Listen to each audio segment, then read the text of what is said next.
Welcome, aviation enthusiasts and curious minds, to a journey through the skies like never before. We're about to embark on a thrilling exploration of the most unusual and innovative planes that defy the conventional norms of aviation. Originating from a design philosophy dating back to 1930, but conceived during the Second World War, the XCG-16 glider emerged as one of the most unconventional and innovative glider concepts ever tested. Initially designed for transporting heavy equipment and supplies, including vehicles and military personnel, the XCG-16 later became involved in experiments to deliver fuel to long-range bombers during flight. As a crucial element of the war effort, it showcased the capability to transport substantial loads without the need for an engine. Despite its troubled test history and eventual exclusion from production, the XCG-16's design retained its distinctive features. The roots of the XCG-16 can be traced back to May 1930, when American aero engineer Vincent Bernelli explored various lifting theories and flying wing concepts. The United States Army Air Force subsequently issued a specification calling for a novel design incorporating Bernelli's patented lifting fuselage concept. To assess the most suitable design for military use, a competition among different aircraft manufacturers was organized at Wright Field. Designers Hawley Bolus and Albert Kriz utilized Bernelli's concept as a foundation to create their own glider for the competition. Bolus, previously focused on designing leisure aircraft and recreational vehicles for the civilian market, ventured into military aircraft design for this competition. His most notable design had been the Bolus Road Chief, the trailer and caravan upon which Airstream had based their famous design.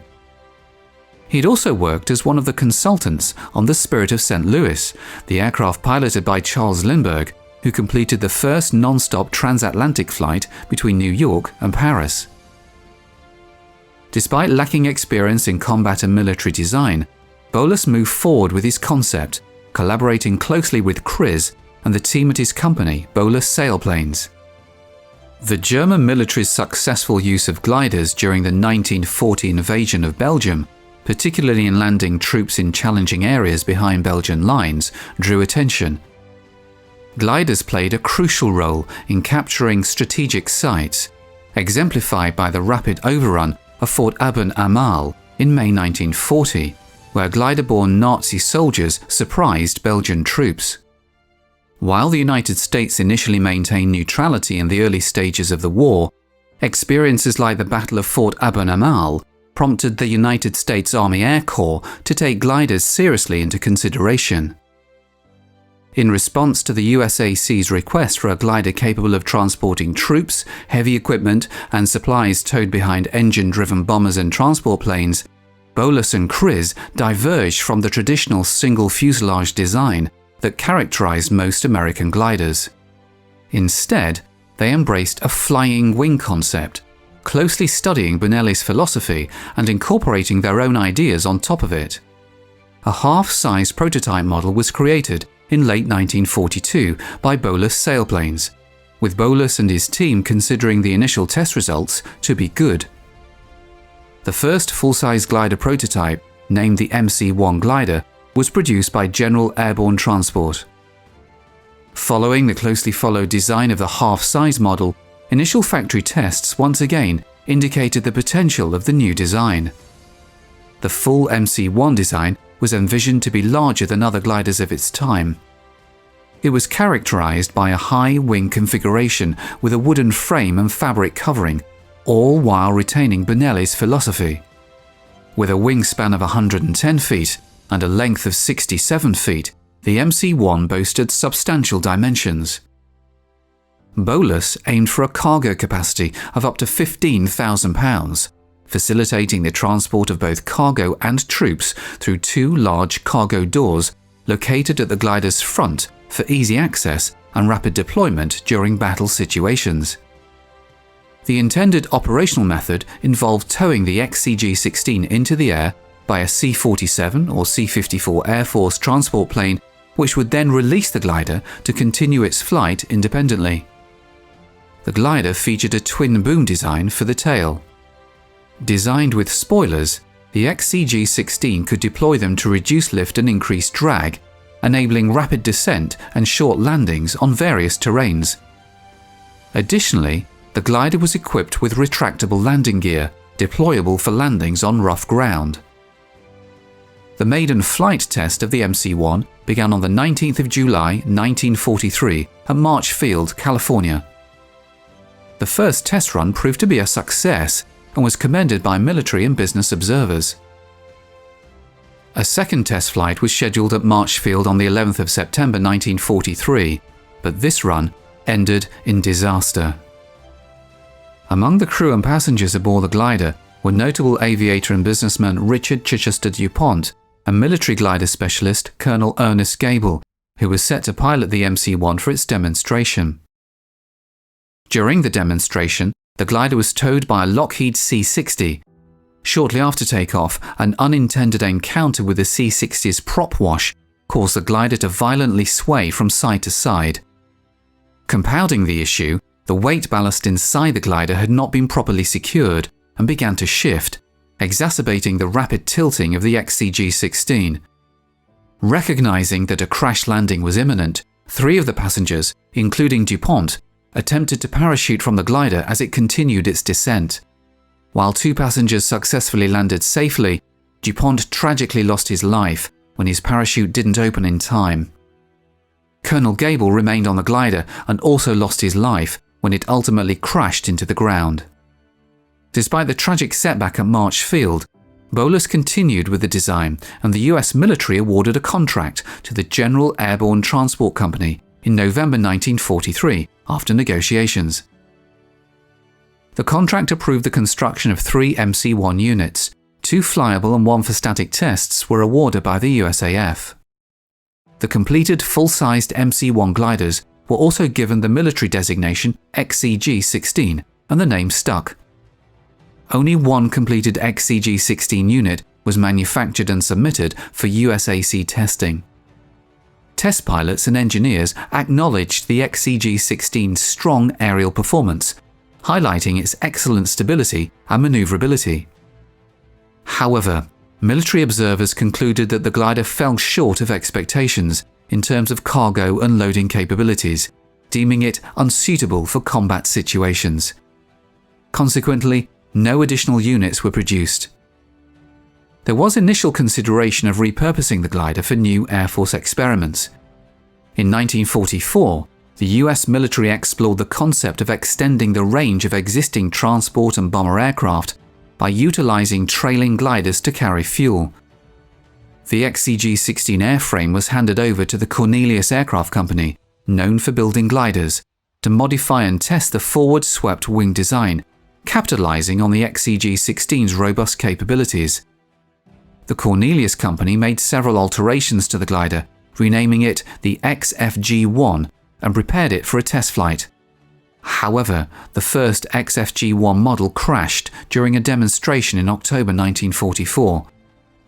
Although a second model was produced by Cornelius following the Bolus format, by that time the US military had lost interest in the project, leading to the discontinuation of further development.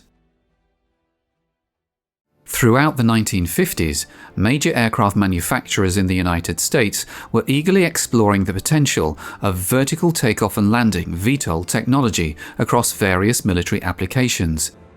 With the looming threat of intercontinental ballistic missiles and thermonuclear weapons, the military sought VTOL aircraft capable of operating from small dispersed sites without relying on traditional air bases or aircraft carriers, targets that were increasingly vulnerable to attack. A key concept driving this pursuit was the notion that an aircraft with a thrust-to-weight ratio exceeding 1 could vertically launch, transition to horizontal flight for mission execution, and then return for a vertical landing. Such capabilities promised to eliminate the need for expensive and easily targeted runways, enhancing the aircraft's survivability and operational flexibility in a rapidly evolving strategic landscape. Among the pioneers in this endeavor was the Ryan Aircraft Corporation, which endeavored to translate this concept into a practical fighter aircraft for the Air Force with its X-13 Vertijet. However, like most other VTOL aircraft, the performance compromises made for their unique capabilities did not warrant its introduction in place of more capable conventional aircraft. The idea for the Vertijet originated just after World War II, when engineers for Ryan casually debated whether or not their FR-1 Fireball, which had a thrust-to-weight ratio of 1 at low fuel quantities, could take off vertically. The vertical takeoff idea soon advanced beyond the discussion stage. In 1947, the Navy's Bureau of Aeronautics enlisted Ryan for a contract aimed at exploring the technical complexities associated with developing a vertically launched jet fighter, a pivotal aspect of a broader initiative to assess the viability of submarine-based aircraft. Concurrently, the Navy funded a series of experimental tail-sitter aircraft comprising conventionally configured planes outfitted with large counter-rotating propellers designed to rest vertically on reinforced tail sections. Notable examples included the Convair XFV-1 and Lockheed XFV-1, intended to utilize their high-thrust propellers for vertical takeoff from various naval vessels, thereby furnishing defensive air cover without the need for aircraft carriers. Ryan's engineering analyses demonstrated the feasibility of a comparable jet-powered design, augmented by a reaction control system capable of redirecting exhaust gases to facilitate control during hovering and low-speed flight. Subsequently, a Navy contract facilitated the construction of an unmanned flying prototype, which conducted its inaugural flight on October 20, 1950. This peculiar contraption, affectionately dubbed the Beast in the Backyard, was propelled by an Allison J-33 turbine and employed a ball-mounted nozzle to provide reaction control while hovering. Ryan engineers converted a B-47 fuel tank into a cockpit to allow test pilot Peter Girard to evaluate the testbed's suitability as a manned research aircraft, which sat on its tail to take off vertically. On November 24, 1953, Girard made the first manned hovering flight in a jet aircraft with this unusual machine. After Navy funding ran out, the Air Force became interested in Ryan's experiments and in July 1954 issued a contract to the company to construct 2 VTOL tail-sitter demonstrators, designated as the X-13 Vertijet. This project, based on the earlier Navy design proposal, was to demonstrate the suitability of easily dispersible VTOL fighters. Under the guidance of Chief Engineer Curtis Bates, the X-13 emerged as a compact, single-engined delta-wing fighter, with its distinctive features being a set of winglets and fixed landing gear, elements that might appear ordinary to the casual observer. Spearheaded by Robert Furman and the Ryan Technical Section, the aircraft was meticulously designed to be transported on a specialized trailer, capable of tilting vertically to facilitate the launch and recovery of the X-13 during vertical takeoffs and landings. In late 1955, Ryan successfully completed the first Vertijet, serial number 541619, and on December 10th, Girard piloted its maiden flight. Initially equipped with a fixed tricycle landing gear, the X-13 underwent testing as a conventional aircraft. Furman and his team prioritized exploring the conventional handling characteristics before risking vertical flight testing. Following the resolution of oscillation issues through the installation of dampers, engineers affixed a temporary steel tube truss with custering wheels to the rear of the X-13. This modification allowed the aircraft to assume a tail-sitting position during vertical flight testing, eliminating the need for the complex launch and recovery procedures associated with the launch trailer. Pete Girard made the first vertical takeoff and landing on May 28, 1956. On the same day, the second X-13 made its first flight. The aircraft was agile and responsive in conventional flight. As the aircraft transitioned to a nose-high attitude to achieve a hover using the thrust from its own engine, a vectorable exhaust nozzle linked to the controls provided a straightforward and efficient means of control. To facilitate the delicate landing process, small bleed air thrusters positioned on the wingtips enabled minor adjustments to the pitch and yaw of the aircraft when necessary. Integrating both conventional and VTOL control systems, a stability augmentation system ensured smooth transitions without requiring abrupt changes to pilot control inputs. During vertical takeoff, the launch procedure involved raising the bed of the launch trailer vertically. This allowed the X-13 to hang from a cable suspended by two arms on the top of the trailer, featuring a partially retractable hook. For vertical operations, flat bumpers replaced each of the main wheels on the fixed landing gear, preventing damage to the fuselage underside if it swung into the trailer bed, thereby facilitating transportation. Subsequently, the pilot would increase throttle until the hook lifted off the launch cable, then maneuver away from the trailer and accelerate vertically, smoothly transitioning to conventional flight. However, vertical landings posed greater challenges and were perhaps the most impractical aspect of the Vertijet concept.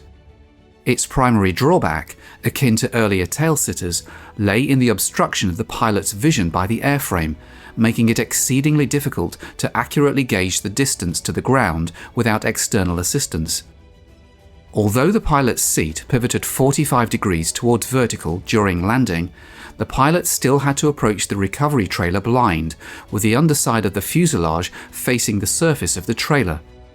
Constant radio communication with a ground observer was essential to talk the X-13 into position during the cumbersome process.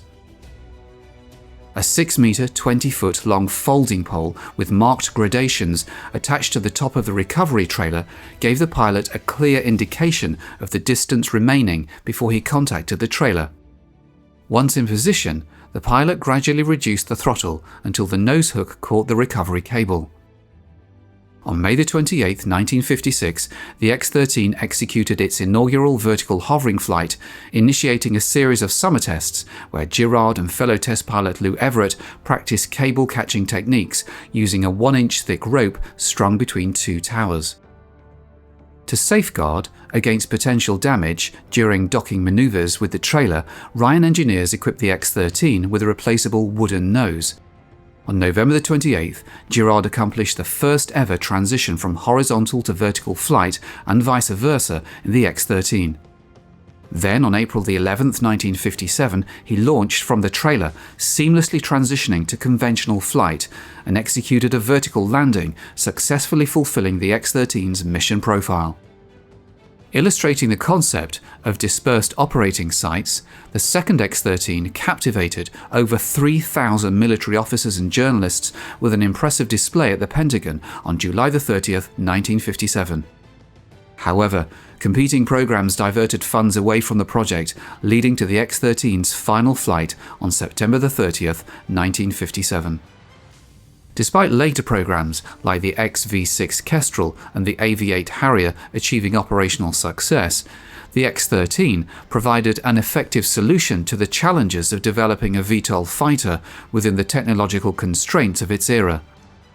The Vertijet successfully completed all designated tasks and undoubtedly excelled as an experimental demonstration aircraft, despite the inherent impracticality of the operational concept. Ironically, by the close of the 20th century, the thrust vectoring system, originally pioneered on the X-13, would evolve into an indispensable component of advanced combat aircraft.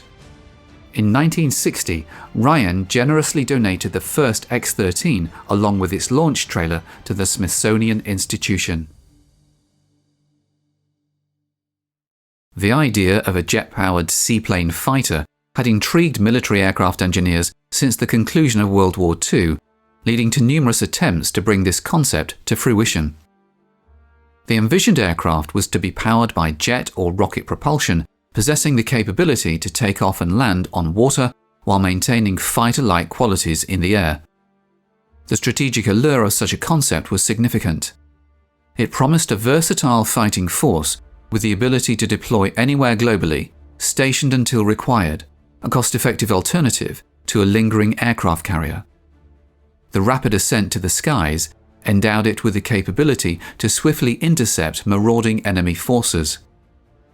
To address these challenges, the US Navy commissioned the development of several subsonic fighters. Valid concerns were raised, as many supersonic designs of the era exhibited drawbacks such as lengthy takeoff rolls, high approach speeds, and instability, particularly problematic for carrier operations. The Sea Dart was a prototype single-seat fighter designed and built by the Convair division of General Dynamics Corporation at San Diego, California.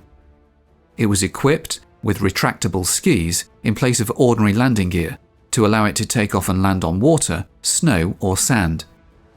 When stationary or moving slowly in the water, the Sea Dart floated with the trailing edge of the wings touching the water. The skis of the aircraft were deployed once it reached a speed of approximately 10 miles per hour during its takeoff run. Convair's Sea Dart proposal secured an order of 2 prototypes in late 1951, with an additional 12 production aircraft ordered even before a prototype had taken its maiden flight. While no armament was installed on any Sea Dart, plans included fitting the production aircraft with 4 20mm Colt Mark 12 cannons and a battery of folding fin unguided rockets.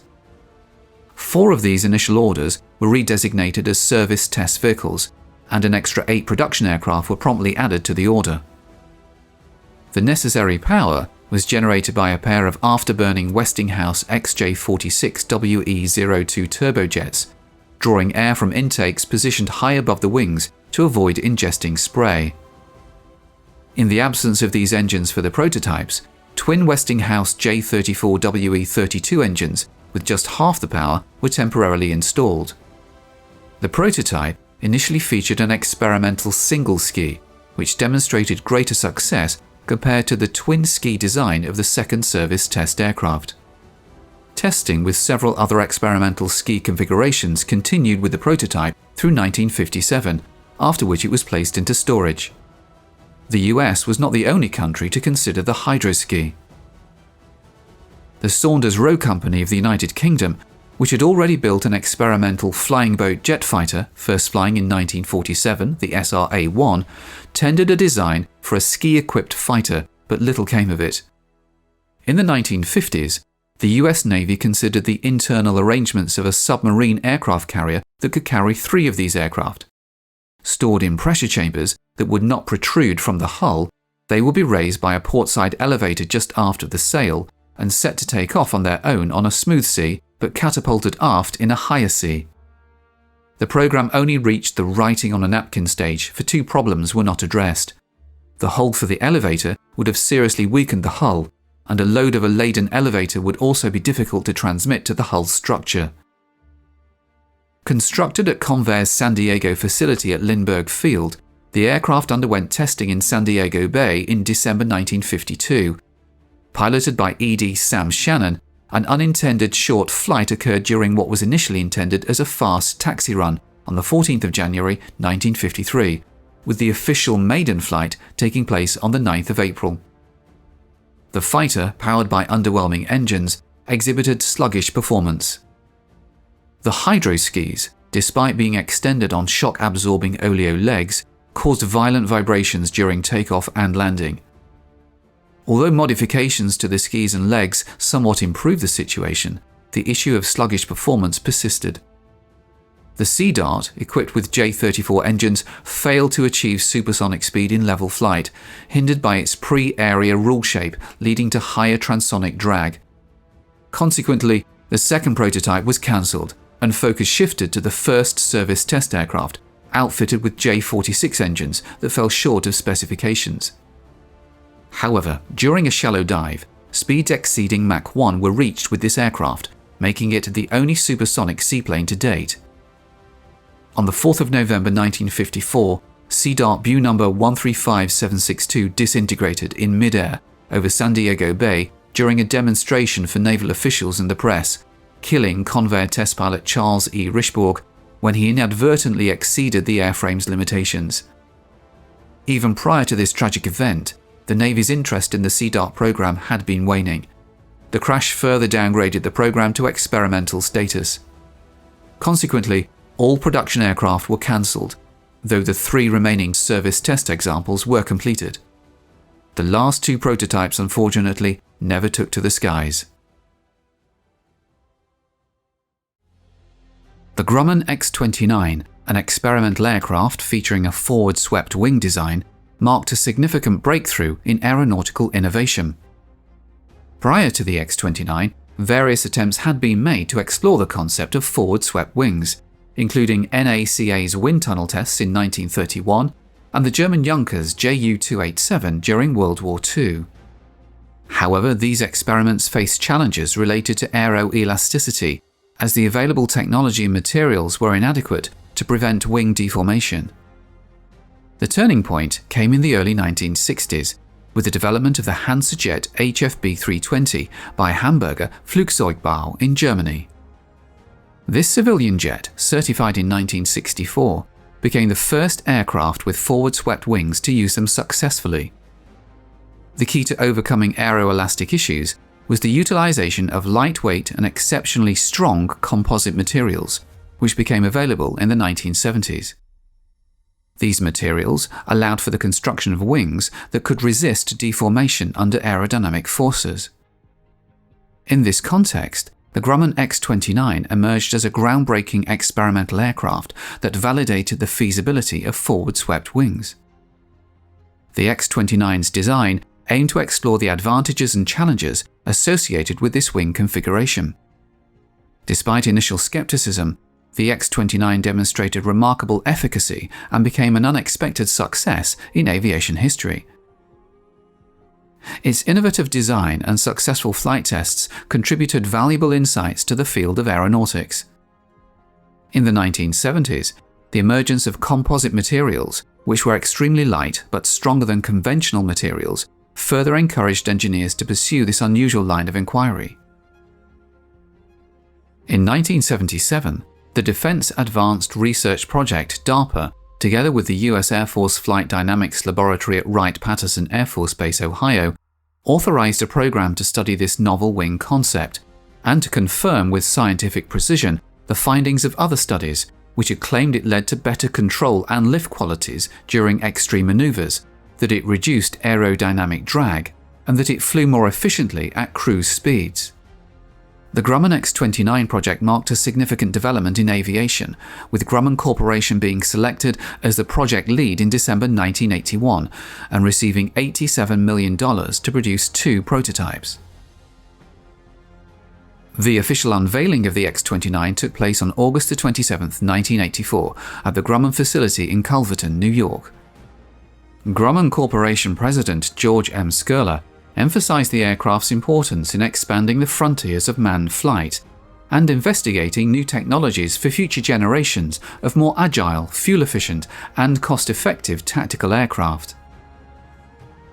Key specifications of the X-29 included a length of 16.44 meters, a height of 4.26 meters, an empty weight of 6,260 kilograms, and a maximum weight of 8,074 kilograms. The aircraft was powered by a single General Electric F404 GE400 engine, enabling it to achieve a top speed of Mach 1.87, a range of 560 kilometers, and a maximum altitude of 50,000 feet. The X-29's design and capabilities were geared towards exploring new technologies in flight, contributing valuable insights to the advancement of future aircraft. This project represented Grumman's commitment to pushing the boundaries of aviation and embracing innovative solutions for improved performance and efficiency. The X-29's aeroelastic tailored wing added even more stabilization by preventing structural divergence from happening within the flight envelope.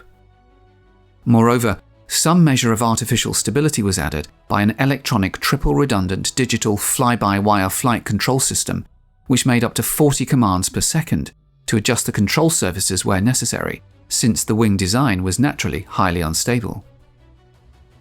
The Grumman X-29 featured several innovative design elements aimed at enhancing its flight control and aerodynamic performance.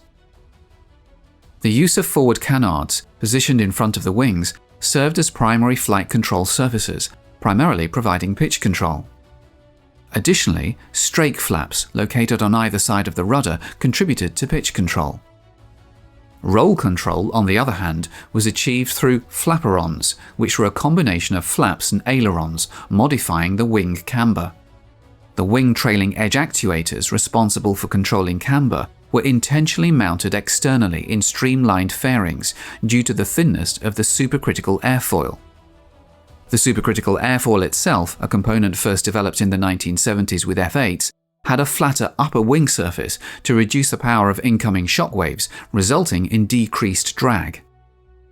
To optimize costs, the X-29 utilized undercarriage components borrowed from the F-16, including anti-skid tires and carbon brakes. The fuselage and nose wheel were sourced from F-5As, with one previously serving in the USAF and the Norwegian Air Force.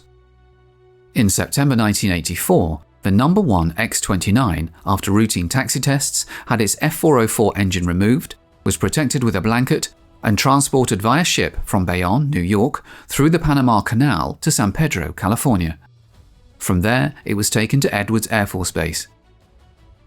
On December 14, 1984, the first version of the X-29 commenced Phase 1 flight testing. Throughout 242 test runs, evaluators observed that at moderate angles of attack, the wingtips didn't stall due to the air moving over the forward wing inwards rather than outwards. These flight tests provided valuable insights into the aircraft's aerodynamic behavior and performance characteristics. Accident-free flights also revealed the merits of the stabilization measures put into place to counteract the highly unstable forward-swept wing, with pilots consistently reporting good handling characteristics. In fact, one such pilot, Chuck Sewell, enjoyed flying it so much that during the opening round of test flights, he asked ground control permission to enter it into a roll. On May 23, 1989, the second version of the X-29 commenced Phase 2, consisting of 120 flights. The primary objective of this phase was to explore the high angle of attack characteristics of the aircraft and assess potential military applications of a forward-swept wing configuration. While the No. 1 X-29 had operated at a 21-degree angle of attack, the No. 2 was flown at a significantly higher 67 degrees.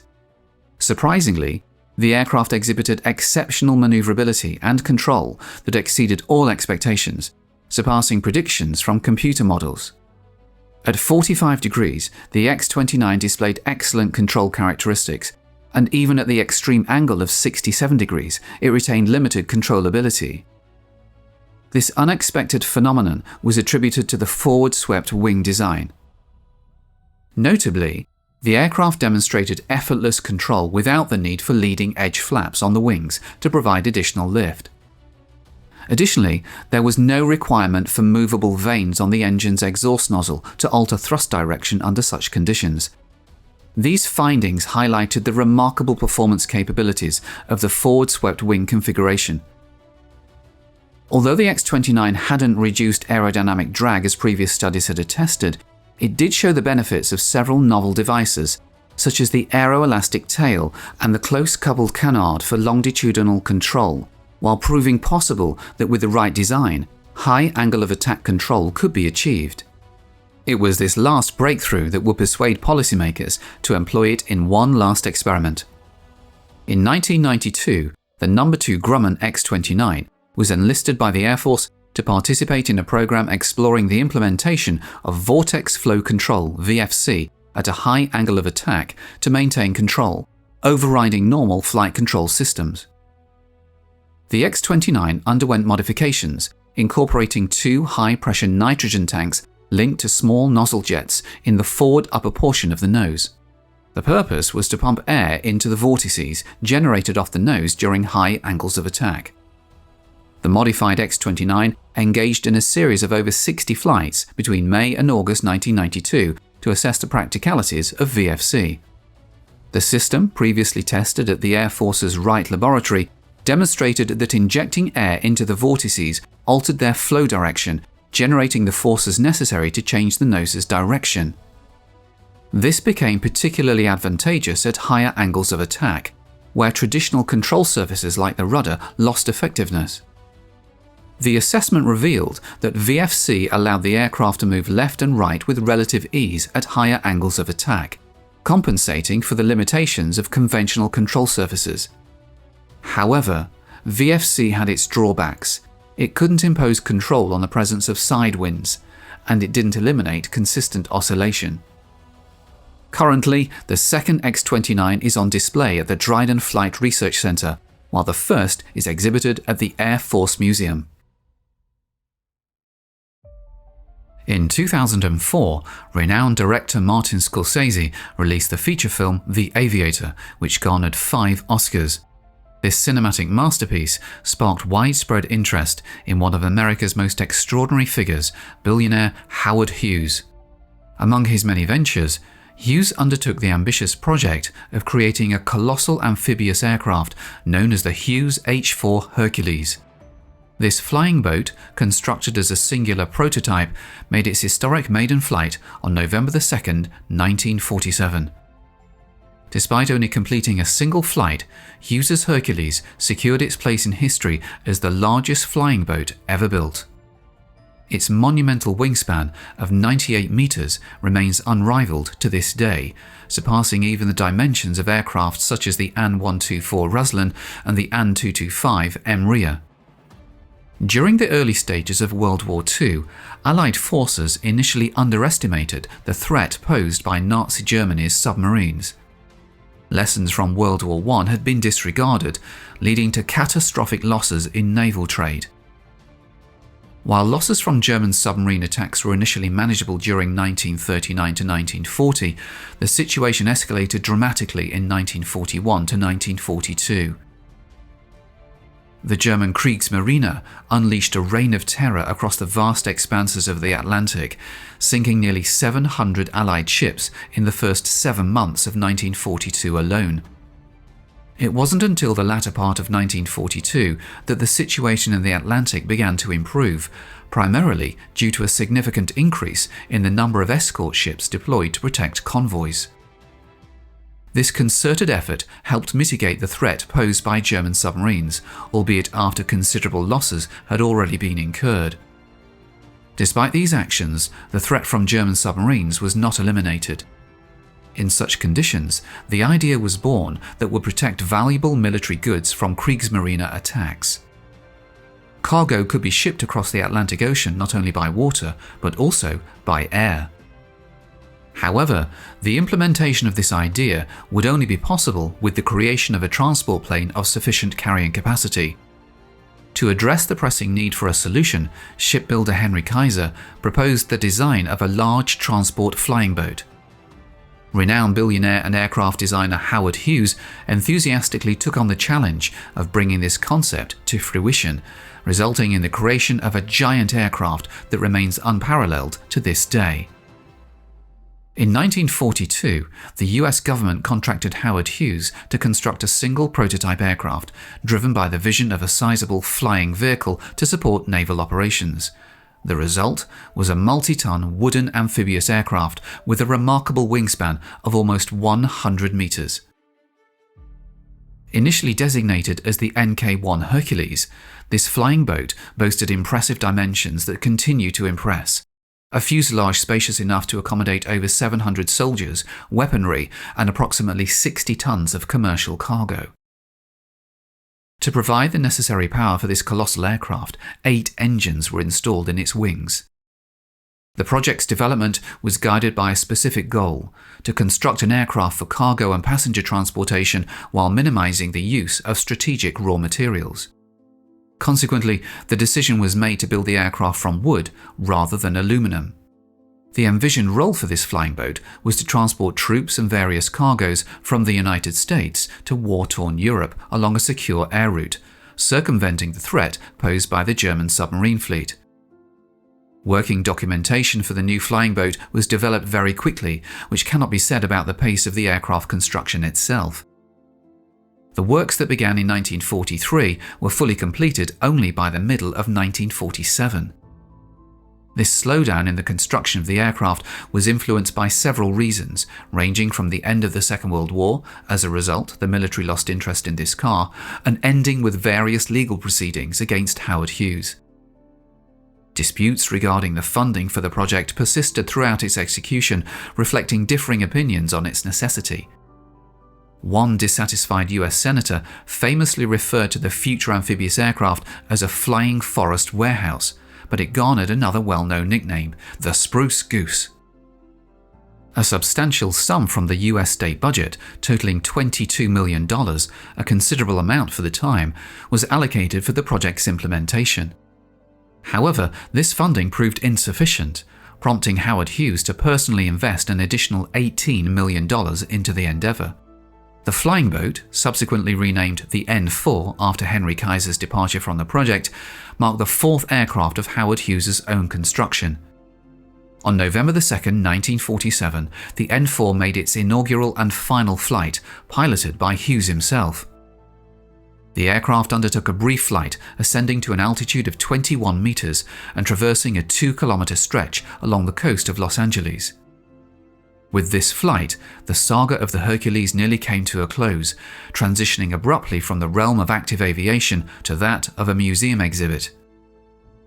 Ultimately, this costly and sizable flying boat proved to be of little practical use at the time. The Hughes H-4 Hercules was characterized by a hull, a cantilever wing, and 8 radial engines. The flying boat had a vertical and tail plumage, as well as fixed wing floats. The entire structure of the aircraft consisted of laminated wood, but contrary to the nickname in the construction of the flying boat, it wasn't spruce, it was birch. At the Howard Hughes plant, woodworking was able to achieve high aviation standards. The construction of the aircraft involved creating full-size patterns of structural elements, from which matrices were produced for molding the parts. The thinnest piece, with a thickness of 1.2 mm, consisted of 3 layers, each 0.4 mm thick. Conversely, the thickest part measured 254 mm in thickness and comprised 200 layers of veneer, each 1.27 mm thick. To maintain the integrity of the veneer layers during gluing, double-capped nails were utilized. Once the glue had set, these nails were removed using a special nail puller, resulting in the extraction of approximately 8,000 nails across the entire flying boat. The resulting holes were then sealed with a specialized putty. Following assembly, a thin layer of primer was applied to the surface, succeeded by a layer of rice paper and 2 coats of protective lacquer. The exterior surfaces of the aircraft were coated with aluminum paint, concealing the fact that the aircraft's underlying structure was composed of ordinary wood. Both the aircraft's skin and its structural components appeared as if they were made of aluminum. The cargo compartment of the amphibious aircraft featured 2 levels, interconnected by a spiral staircase. Hinged doors located at the nose of the aircraft facilitated the easy passage of 2 railway cars or a Sherman M4 tank. This design ensured the versatility and practicality of the aircraft for transporting various types of cargo. At that time, the Hughes H-4 Hercules was the only aircraft that was able to transport the tank through the air. In the best traditions of submarines and ships, 18 seal compartments were provided in the design of the seaplane. 6 of them were enough to keep it afloat. The electrical equipment of the aircraft operated from direct current with voltage 120B, since with traditional 24B, the cross-section of the wires, the length of which reached 50 kilometers, was very large. The seaplane was to be lifted into the air by 8 huge radial air-cooled R4360 Wasp major piston engines from Pratt & Whitney. Each of these engines developed 3,000 horsepower. The engines of the aircraft were equipped with 5-meter 4-blade propellers. Of the 4 engines positioned closest to the fuselage, 4 were capable of generating reverse thrust, granting the giant aircraft the remarkable ability to maneuver independently in reverse and execute tight turns. The expansive size of the flying boat facilitated in-flight engine repairs, as special passages within the enormous wing allowed access to the engines. At the point of attachment to the fuselage, the wing section reached a height of 4 meters. Despite its unprecedented scale, only a crew of 3 individuals was required to operate the aircraft. The collaborative effort between Hughes and Kaiser aimed to produce the largest aircraft ever constructed, surpassing any previous aircraft in size by a staggering 7-fold. This ambitious project stands as one of the most remarkable endeavors in aviation history. The determination and valor of Howard Hughes and his dedicated team, who persevered despite numerous challenges, culminated in the historic flight of the H-4 Hercules. However, tensions arose within the project leadership, leading to significant contradictions. Henry Kaiser advocated for the construction of a 70-ton aircraft to adhere to deadlines and present a finished product to the military. Conversely, Howard Hughes insisted on building a 200-ton airplane, necessitating greater investment of time and resources. This discord ultimately led to Kaiser's departure from the project, while Hughes became increasingly enamored with the idea, incorporating new improvements and proposals that further prolonged the construction timeline of the flying boat. As a result, in 1942, this order was urgent for the US government, but by 1944 it lost its relevance. By this time, the situation on the fronts of World War II had changed radically, and the interest of the United States in the project gradually faded away. The US government had contemplated cancelling the contract for the seaplane's construction, but by then, Hughes's motivation had transcended mere practicality. He had become consumed by the idea of creating a cargo aircraft that would surpass even the most extravagant imaginations of his contemporaries. On November 2, 1947, the Hercules was launched, and Hughes, alongside his small crew, initiated the aircraft engines for the first time. Following several water taxi tests in front of a sizable audience, predominantly journalists, the flying boat lifted off from the surface of the Los Angeles harbor without any prior announcement, embarking on its inaugural and final flight.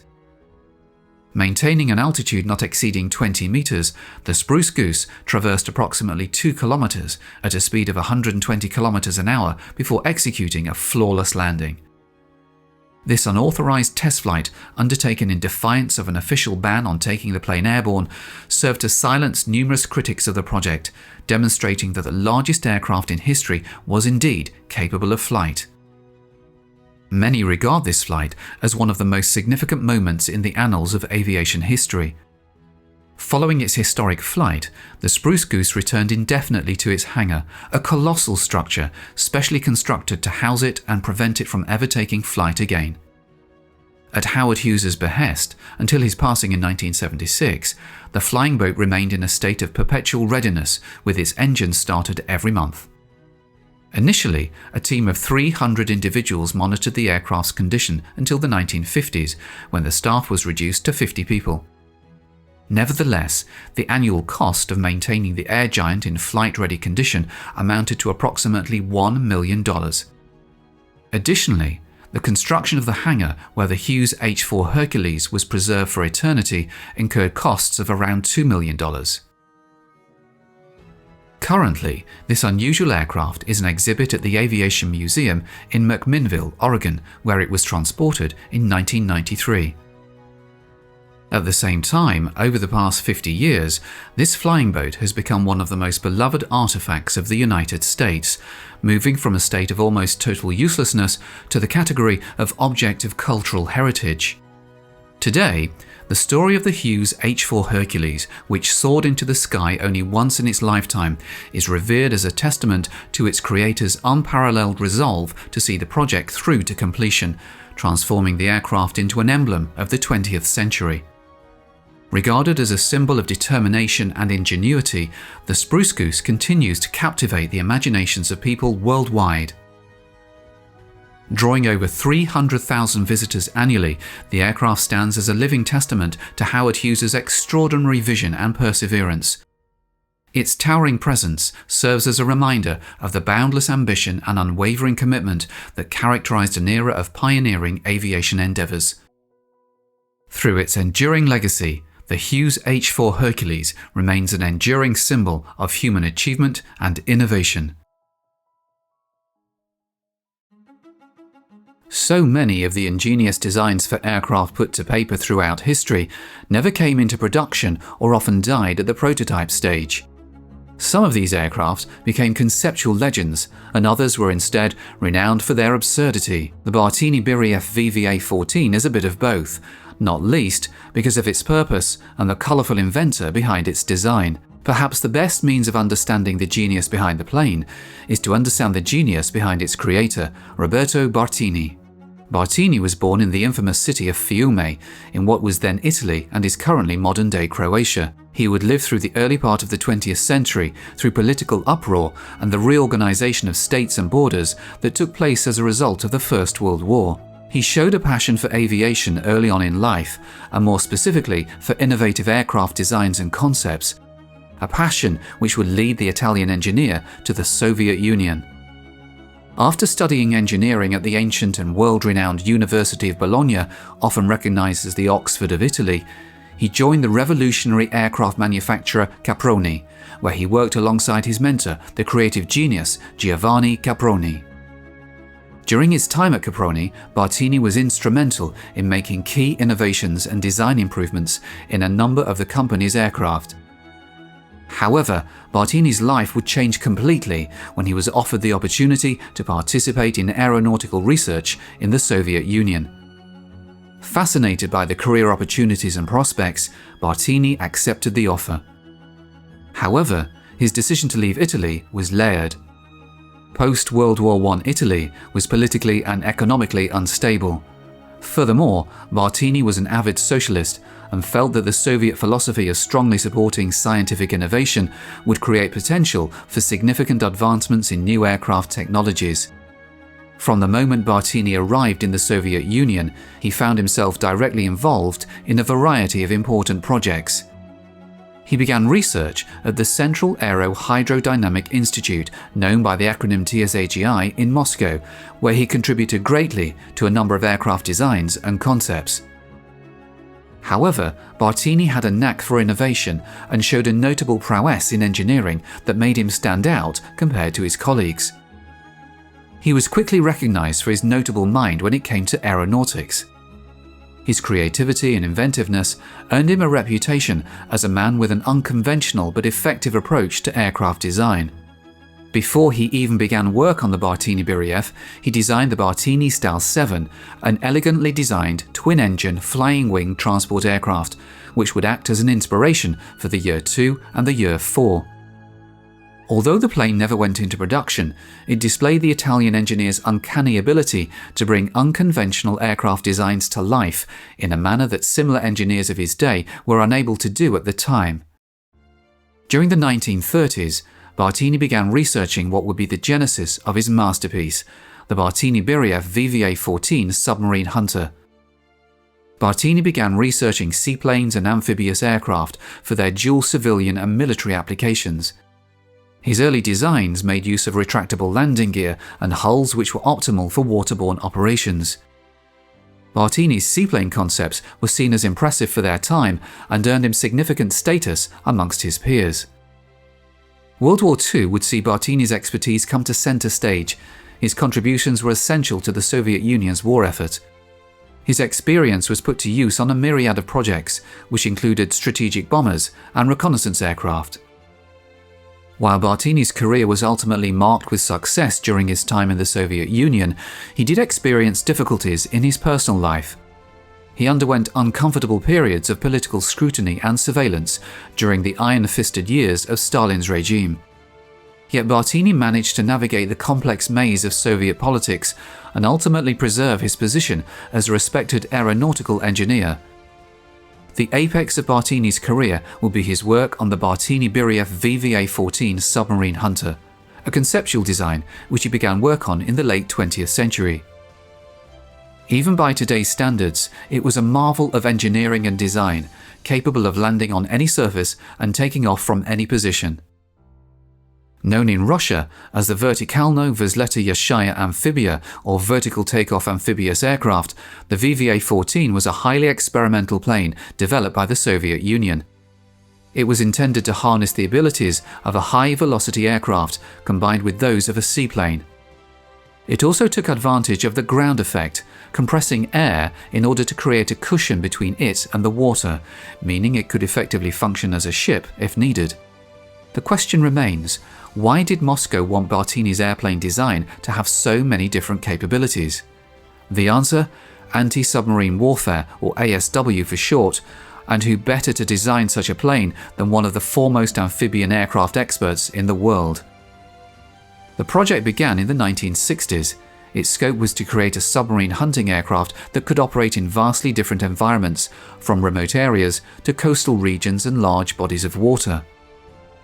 The VVA-14 had a uniquely long range and the ability to fly at unusually high speeds while carrying a large payload of radar equipment and other reconnaissance technology. The VVA-14's central fuselage extended forwards and backwards, housing the cockpit and engines. The wings were mounted above the fuselage with two pontoons directly beneath them. The pontoons not only allowed for water takeoffs and landings, but also provided extra fuel storage and contained regular landing gear as well. Perhaps the most impressive aspect of the plane, especially at the time it was conceived, was its VTOL functions. The VVA-14 used a special propulsion system to enable this. The plane came with two separate engine types, lift engines and cruising engines. The lift engines were located in the fuselage and could rotate to create vertical thrust for sustained hovering and VTOL capabilities. The engines responsible for lift were typically turbo engines, like the Kolesov RD-3635, and they were potentially capable of producing a titanic 8,800 pounds of thrust. Horizontal flying relied on turbofan cruise engines in the fuselage, like the Lyalka AL-7F. These engines produced a whopping 20,000 pounds of thrust. Different prototypes of the VVA-14 varied in the quantity of these engines used. Once finally in flight, the VVA-14's wings would rotate into position and the lift engines would reposition into a horizontal configuration. The cruise engines would then take over the forward flight function. The VVA-14's VTOL capability would have made it ideal for operating in extremely unconventional environments where other planes couldn't actively take off and land, such as bodies of water. This functionality also made the aircraft highly fuel efficient. The plane had channels which directed air beneath it, creating a cushion or gap which effectively allowed the VVA-14 to act as a hovercraft and therefore ship on the water. Overall, the plane's test runs were not unpromising. It reached an impressive top speed of 550 km an hour for a plane of its size, and water taxiing proved relatively successful. Perhaps most notably of all was the plane's odd design. Aside from being a truly hulking vehicle, it looked extremely modern for its time. The VVA-14 looked more like a comic book spaceship than a conventional airplane, with its back-mounted boosters and W-shaped body. This unique aesthetic was typical for Bartini's aircraft, which often sat at the cutting edge of aeronautical design. The conceptual outlines for the Beriev VVA-1 and the Beriev VE-2500 reflected the very same ingenuity and prowess. Bartini's concept was undoubtedly a theoretically perfect answer to an increasingly hard-fought war against submarine technology. However, his prototype airplanes did not come through without their significant challenges and technical problems. One major issue was the plane's VTOL flight. The batteries needed to power the lift engines were never delivered, therefore the Kolesov RD-3635 was never used to help the plane take off or land vertically. The aircraft's highly complex design led to stability and control problems. Its unconventional configuration, using a variety of different engines, resulted in an inability to reach optimal stability. Furthermore, the plane's complexity meant maintenance was a nightmare. The engine's swiveling mechanisms added yet another layer of difficulty to properly maintaining and repairing the plane, all while raising the number of potential points of failure. And like any project, the VVA-14 suffered from budgeting issues. The cost of developing and testing the aircraft required multiple expensive prototypes, and Bartini's innovations, while genius, were extremely costly. Ultimately, the VVA-14 sucked up more resources than could be appropriately allocated to it. This is in part what led to the project's cancellation, especially given that the increased funding needed could not be justified against other Cold War expenses. In the end, priorities in the military were changing, and the Soviet Union and Navy decided to focus on an entirely different type of aircraft. The project was slowly deprioritized and cancelled. Bartini's submarine hunting beast never saw operational duty and ultimately fell to the wayside, ending up in a museum of aeronautics in Moscow, a shell and memory of the tireless work that went into creating an entirely new species of aircraft. However, despite the plane's ultimate failure as a project, Bartini's innovations and concepts were some of the most riveting and impressive for their time. He remains one of the earliest proponents of VTOL flight, and his designs are still unconventional and highly avant-garde by today's standards.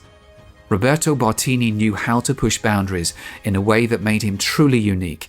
His multidisciplinary approach incorporated disciplines from hydrodynamics to biomimicry. he turned to every source of inspiration he could in designing his planes. Perhaps that's why they were so futuristic. Maybe Bartini's VVA-14 went the way of all truly genius designs. Perhaps it was too far ahead of its time. Shining a light on his ideas means his legacy can go on, and that the genius that went into making his aircraft was not lost in vain. The period spanning World War II and the subsequent decade witnessed intensive aircraft development, featuring innovations like turbojet and rocket propulsion, flying wings, parasite fighters, reconnaissance planes, and 10-engine bombers. Many of these endeavours proved successful, but the XFV-1, known as the Flying Pancake, stood out as an abject failure. The Chance Vought division of the United Aircraft Corporation and its predecessor companies had previously supplied the US Navy and Marine Corps with successful aircraft, notably the F-4U Corsair, a highly capable carrier fighter that served in various air forces from 1942 well into the 1970s. Initiated in mid-1939, the F-5U program was spearheaded by senior designer Charles H. Zimmerman. Known for pioneering experimental designs, Zimmerman had a career with the National Advisory Committee for Aeronautics and later NASA. His concept for the XFV-1 focused on maintaining a uniform airflow over the entire wingspan, creating a flat, disc-shaped wing fuselage. This design, resembling a pancake, was believed to allow the aircraft to take off and land at exceptionally low speeds while maintaining desirable high-speed performance, a crucial quality for Navy fighter aircraft operating from carriers. Two piston engines buried in the body on each side of the cockpit power propellers at the leading edge of the pancake. This unusual configuration gave the promise of both high and low flight speeds, with high-angle attitudes for landing, takeoff, and other maneuvers. The wing fuselage of the XFV-1, resembling a flying pancake, featured a complex empennage that included two normal-looking horizontal stabilizers and elevators, two rudders, and two large elevators on the midpoint of the fuselage. In the development phase, Chance Vought constructed a quarter-scale aircraft named V-173 with a loaded weight of approximately 3,050 pounds, roughly one-fifth the weight of the full-size XFV-1. The V-173 made its first flight on the 23rd of November 1942, following extensive wind tunnel tests. Notably, aviation pioneer Charles A. Lindbergh and several Navy pilots piloted the V-173 during its 131 hours of successful flight tests, despite being underpowered. The V-173's unique tall undercarriage gave it a ground angle of 22.25 degrees, and the pilot entered the aircraft beneath the cockpit. This setup made forward visibility almost non-existent until the tail lifted from the runway. Transparent panels were incorporated between the pilot's feet to enhance downward visibility during landings. Remarkably, the V-173 could typically take off within 200 feet and even achieve vertical takeoff into a 25-knot wind. By mid-1942, work commenced on the enlarged VS-315, which would later become the Navy's XFV-1. In September 1942, the Navy expressed its intent to procure two of these aircraft. For the operational XFV-1, designer Zimmerman aimed for a phenomenal speed range of 40 to 425 miles per hour.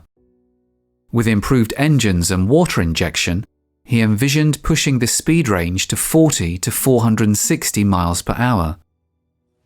The engine arrangement posed significant challenges for the Chance Vought team throughout the aircraft's development program. The propellers, which rotated in opposite directions, were attached to shafts enclosed by circular nacelles extending forward from the fuselage.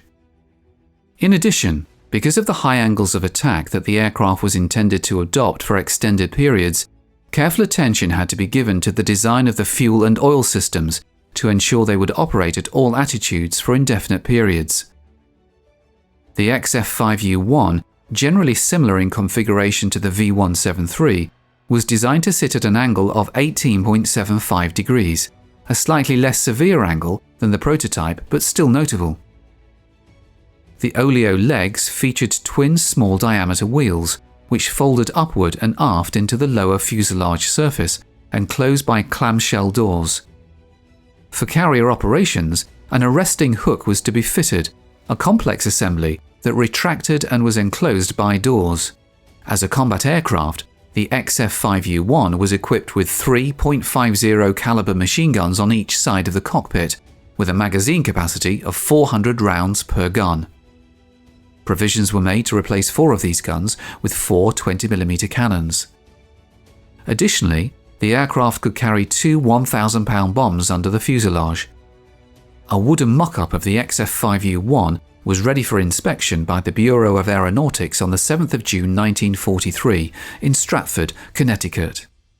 After some revisions, it gained approval in August, though the 2-aircraft contract was not signed until the 15th of July 1944.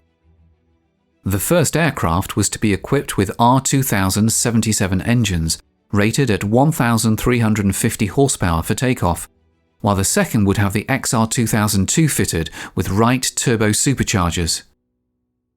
The 16-foot diameter propellers were contra-rotating, turning outboard to prevent prop wash from disrupting the airflow over the wing fuselage. The first XFV-1 was rolled out of the assembly hall at Stratford in late June 1945. It began ground testing on the 20th of August, with flight testing envisioned to start a year later. The second XFV-1 will be used for static tests. The flight test schedule was delayed because of difficulty obtaining the articulated propellers, which were not available until 1947. The XFV-1 faced challenges beyond its configuration. Vibration problems and issues with the complex gearboxes added to the list of difficulties. The planned flight tests were set to take place at the Muroc Dry Lake in California. However, with the conclusion of World War II in August 1945, the US Navy underwent a thorough review of its aircraft development and procurement initiatives. The XFV-1 became an obvious target for cancellation. Apart from financial constraints in naval aviation, the Navy was actively sponsoring several fighter and attack aircraft with turboprop and turbojet engines. Consequently, the viability of a piston-engine combat aircraft for future roles was highly questionable. On the 17th of March 1947, the Navy officially cancelled the XFV-1 program and issued orders to scrap the 2 aircraft. This action was carried out in 1948.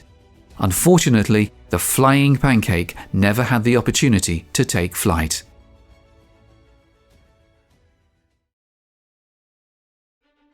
The Miles aircraft concern conceived the M39 Libellula during the early 1940s, amid the turmoil of World War II.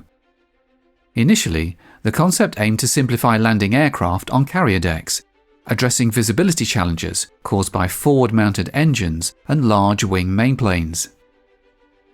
A novel tandem wing arrangement was pursued to mitigate risks, resulting in a series of concepts explored by Miles during the war.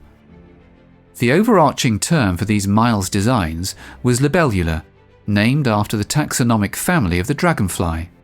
The groundwork for this project began with the M35, essentially a technology demonstrator for a single-seat naval fighter.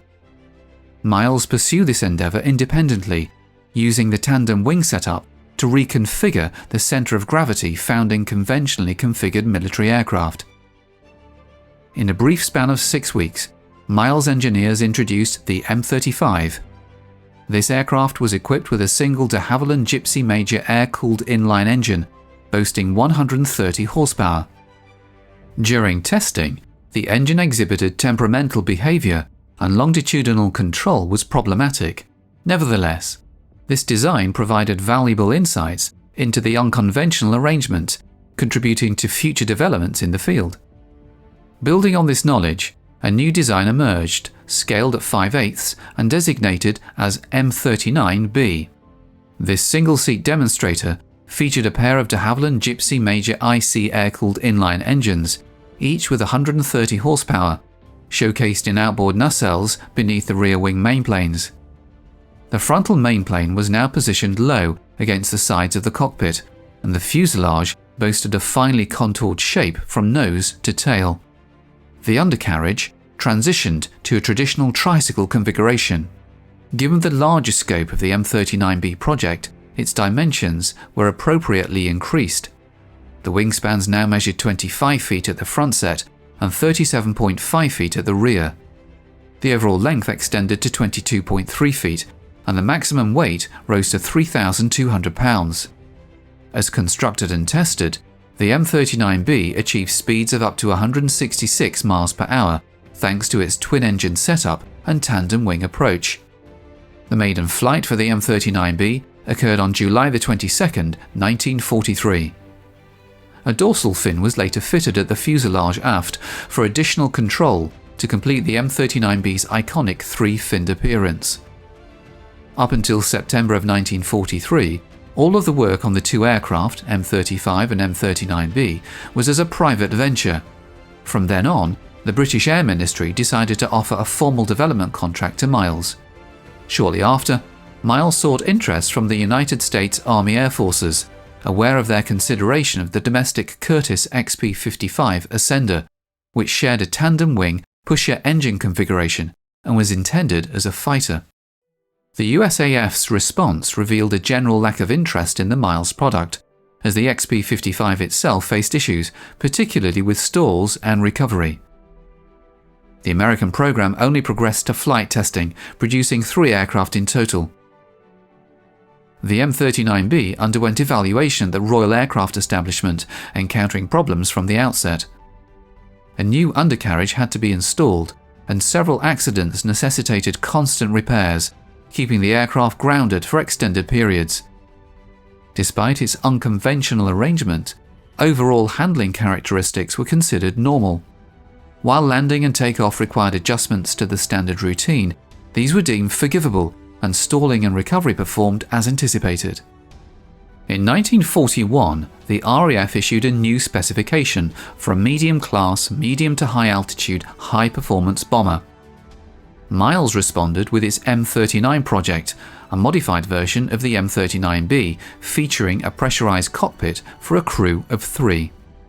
The proposed power for the M39 project included either 2 Rolls-Royce Merlin 61 series inline engines or 3 Powerjets W2500 gas-powered turbine engines. This design featured a significant wingspan increase, measuring 37.5 feet at the frontal wing and 55.8 feet at the rear pairing. The overall length expanded to 35.9 feet, and the maximum weight surged to 26,750 pounds. The envisioned cruising speed was 360 miles per hour, and armament was planned to include 2 20mm cannons in the wing roots, 1 gun per root, along with an internal bomb bay in the fuselage, capable of carrying up to 6,000 pounds of bombs. Ultimately, the de Havilland DH-99 Vampire fulfilled the specified requirements. The Hawker P1005 also competed for a period. Although a prototype M39 high-speed bomber was ordered under a November 1943 contract, it was never constructed.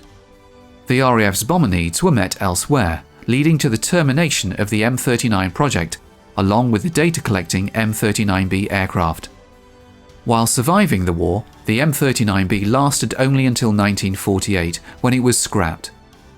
Despite its shortcomings, the Miles Libellula left an indelible mark on aviation history.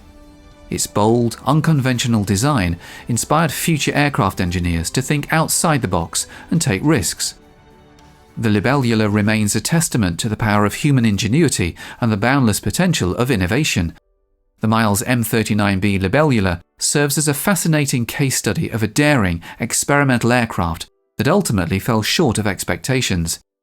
Its unique design, ambitious goals, and ultimate cancellation offer valuable lessons for future aviation endeavours.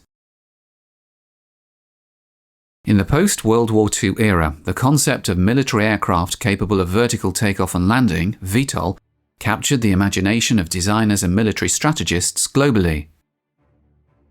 The increasing performance of land-based jet aircraft necessitated longer runways, which in turn presented vulnerabilities. A single conventional bomb on a runway could incapacitate an airbase and its aircraft. Naval aviation faced similar challenges, as aircraft carriers were susceptible to attacks. Despite the number of combat aircraft a carrier could operate, any damage to the vessel rendered its air power ineffective. The idea of VTOL-capable aircraft emerged as a potential solution to these issues. Such aircraft could be launched and recovered from small, temporary forward air bases or even from vessels considerably smaller than traditional aircraft carriers. Recognizing the strategic importance of VTOL capabilities, the USAF and US Navy jointly sponsored Project Hummingbird in 1947. This project aimed to explore and study the practical application of VTOL technology, laying the groundwork for innovative designs like the Convair XFV-1 Pogo that would follow. This project was able to use data captured from Nazi Germany at the end of World War II, and, in particular, design work on a projected German VTOL aircraft, the Focke-Wulf Triebflügeljäger. The Triebflügeljäger was a radical design concept created in 1944 in response to the increased Allied bombing of German industrial targets. Its design never went further than the creation of wind tunnel models, but the concept of a tail set of VTOL aircraft captured the interest of the US Navy. They were interested in a fighter that could be launched from any warship and even from transport ships or tankers. The prospect of equipping each US Navy ship with its own point defense interceptor led to a significant re-evaluation of the necessity for vulnerable aircraft carriers. Building on the findings of Project Hummingbird in 1948, the US Navy initiated a more detailed study and, in 1949, sought the expertise of the National Advisory Committee for Aeronautics to assess the feasibility of developing a tail-sitter VTOL interceptor. This concept, resembling the Triebflügeljäger in some aspects, employed a conventional fuselage with an engine driving contra-rotating propellers in the nose. A successful model demonstrated the ability to take off and land vertically, seamlessly transitioning to conventional forward flight. In May 1951, the US Navy awarded contracts to both Convair and Lockheed for the production of 2 prototypes, each of a VTOL tail-sitter fighter. Both the Convair and Lockheed aircraft were slated to be equipped with the powerful Allison T-40 engine, a development based on a pair of T-38 Allison turboprop engines arranged side by side, delivering power to a shared reduction gearbox. This marked a significant step forward in the pursuit of effective VTOL capabilities for naval interceptors. The power of the engine was estimated to be over 5,000 kilowatts. In comparison, the Pratt & Whitney radial engine fitted to the Vought F4U-4 Corsair, then in service with the US Navy, provided around 1,700 kilowatts. The pilot's seat was able to rotate through 45 degrees to allow it to be used comfortably in both vertical and horizontal flight. No armament was ever fitted to the XFV-1, but this was expected to take the form of either 4 20mm cannon fitted in the wing's outboard of the massive propellers, or a pack containing 48 folding fin unguided aerial rockets. The first XFV-1 prototype reached completion in early 1954 and underwent testing in a fixed vertical stand at Lindbergh Field in San Diego. The performance in this setting was satisfactory, prompting the decision to proceed with the next phase of development, involving tethered and untethered flight testing. The second prototype was transported to NAS Moffett Field near Sunnyvale, California, where a specially designed tethered test rig was set up in the colossal Hangar No. 1. This historic hangar, originally constructed in the 1930s, once housed the US Navy airship USS Macron. The rig featured a motorized reel attached by cable to the XFV-1 propeller hub, providing a means for emergency reeling to swiftly return the aircraft to an upright position. The challenging task of determining whether the XFV-1 could actually fly fell to Lieutenant Colonel James F. Skeets Coleman, a US Marine Corps Reserve pilot and engineering test pilot for Convair. Tethered flights were conducted with assistance from Convair flight test engineer Bob McGreary, who controlled the tether mechanism, ready to pull the XFV-1 upright in case Coleman lost control. Coleman faced the daunting responsibility of testing an aircraft that was both radically different and potentially hazardous, making his role as a test pilot exceptionally challenging. In November 1954, Lieutenant Colonel James F. Skeets Coleman achieved a significant milestone by executing the first transition to horizontal flight in the XFY-1. Remaining in conventional forward flight for over 20 minutes, he safely returned the aircraft for landing. The XFY-1, powered by significant thrust in a compact and streamlined airframe, proved to be remarkably fast. Even with throttles at their minimum setting, the aircraft cruised at speeds exceeding 300 miles per hour. During level flight, it often surpassed the conventional chase aircraft assigned to monitor its progress. The absence of speed brakes or spoilers made landing at these high speeds particularly challenging. To address this, Coleman developed a unique landing technique. Approaching the landing field at around 300 miles per hour, he would pull the stick all the way back when close to the landing point, causing the XFY-1 to enter a vertical climb. As the speed decreased, he carefully added power until the aircraft reached a hover at an altitude of around 1,000 feet. Then, while looking over his shoulder at the ground, he gently reduced power during the descent. The XFY-1's lack of stability in the hover demanded constant control corrections during descent, especially as it encountered turbulence from its own reflected prop wash near the ground. One of the most demanding aspects of landing involved judging the aircraft's rate of descent within safe limits, a task requiring the pilot's attention to the ground over his shoulder and continuous control input to maintain stability. The unique characteristics of the XFY-1 demanded exceptional skill and precision from its pilot during the landing phase. As an aid, Convair mounted a small radar altimeter pod on the left wingtip. This was connected to 3 lights in the cockpit. Green meant that the aircraft was in a stable hover, amber meant that it was descending within safe limits, and red meant that the rate of descent was too fast. Even with this device fitted, the XFY-1 was a fiendishly difficult aircraft to land. Coleman was clearly an exceptional pilot, and when another US Navy pilot was allowed to fly the XFY-1 for the first time in May 1955, he was lucky to survive the experience. The XFY-1 never took to the skies again, and the project officially concluded in August 1956. Lockheed's XFV-1 tailsitter too was abandoned without achieving vertical takeoff or landing. From a strictly technical standpoint, the XFY-1 demonstrated success. It executed numerous flights, showcasing its ability to fly conventionally and to perform vertical takeoffs and landings. In this limited sense, it marked the first successful military VTOL aircraft. However, as a potential operational aircraft, the XFY-1 faced insurmountable challenges. Landing safely was an exceedingly difficult task. Lacking automated flight stabilization in the hover, it demanded constant corrections from the pilot, who also had to closely and continuously monitor descent rate, position, and attitude. The second critical issue leading to the project's cancellation was performance. By the mid-1950s, jet interceptors capable of exceeding Mach 1 were being produced. In just a few years, operational aircraft would achieve Mach 2 capabilities. Despite the formidable power of its turboprop engine, the XFY-1 could never reach even Mach 1. This limitation placed it at a distinct and insurmountable disadvantage as a combat aircraft, making its operational viability untenable in the face of evolving technological standards.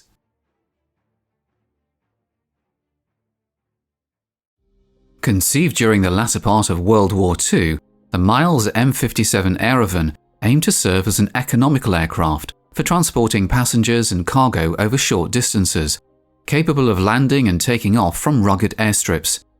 Development of the Aerovan began in early 1944 with the vision of creating a cost-effective, low-powered freighter suitable for both civilian and military applications. George Miles, throughout the Second World War, championed the adoption of such an aircraft in the British military, challenging the prevailing reliance on gliders. After completing the development of the Miles Messenger, Miles's design team recognized the potential of a more powerful and heavier aircraft, approximately double in capacity. This envisioned aircraft could serve as a robust military transport, particularly for operations like the Burma campaign against Imperial Japan and specialized roles such as air ambulance missions. Anticipating post-war demand from civilian operators, Miles foresaw the Aerovan's popularity in the civilian market. However, the War Ministry held a different perspective, delaying the project until the conclusion of hostilities and the Victory in Europe Day celebrations on May 8, 1945. The prototype aircraft was built at the Miles factory in Berkshire, debuting on January 26, 1945. The plane featured a high wing design, a high tail, and large rear clamshell doors. Miles decided that a pair of Blackburn Cirrus major piston engines would power the British-built plane. After its maiden flight, test pilot Tommy Rose gave it rave reviews for its performance. The aircraft was also capable of lifting heavy payloads, something Miles thought the Air Ministry would like. Constructed from plastic-bonded plywood with elements of spruce and metal, the Miles Aerovan was a twin-engined high-wing monoplane. Its design featured a fixed tricycle undercarriage and 3 vertical tail and rudder units, resembling the Miles Messenger in its overall configuration. The wing boasted electrically actuated flaps, a recent innovation allowing adjustment to any angle. Ground steering options included both differential braking and differential operation of the throttles. The Aerovan's forward fuselage had a relatively deep-sided structure, requiring a substantial fin area. The cockpit, situated beneath a large clear perspex canopy, accommodated 2 pilots, while circular windows on either side of the pod-shaped fuselage provided views for passengers. Access to the cabin and cockpit was granted through a starboard side door, with additional amenities like soundproofing often included for enhanced comfort. Known for its lifting prowess, the Aerovan could carry payloads of up to 1 ton, with enough space to accommodate a typical family car, loaded through rear-set clamshell doors. The standard Aerovan was powered by a pair of Blackburn Cirrus major piston engines. Alternative power plants included the de Havilland Gypsy Major and the Lycoming 0435, often necessitating the use of enlarged fins and rudders to cope with the increased power under all circumstances. By swapping the engines, the maximum speed could be increased by up to 20 miles per hour and the rate of climb by up to 50%. Work on the Aerovan was resumed shortly after Victory in Europe Day. While there was immediate demand for the type amongst civilian customers, Miles were not able to keep up with the rate of orders incoming, an outcome which aviation author Don Brown attributed to the Air Ministry's decision to place the project on hold. Diverging from the prototype, the production model of the Aerovan underwent notable changes, including an 18-inch elongation of the fuselage and the adoption of porthole windows in place of rectangular ones. In 1946, full-scale production of the Aerovan commenced, with the majority sold to civilian operators globally. While predominantly a civilian aircraft, some military interest emerged, with Israel and New Zealand among the notable customers. Despite having a license for Aerovan production in France, no such aircraft were ever manufactured in the country. In New Zealand, a single Royal New Zealand Air Force aircraft was adapted for aerial fertilizer spreading, and another for aeromagnetic survey work, though the latter proved unsuccessful. In 1957, a Mark IV model underwent research, with the Hurrell Du Bois high aspect ratio wing becoming known as the Miles HDM 105. Production abruptly halted in late 1947 due to Miles's bankruptcy and subsequent dissolution.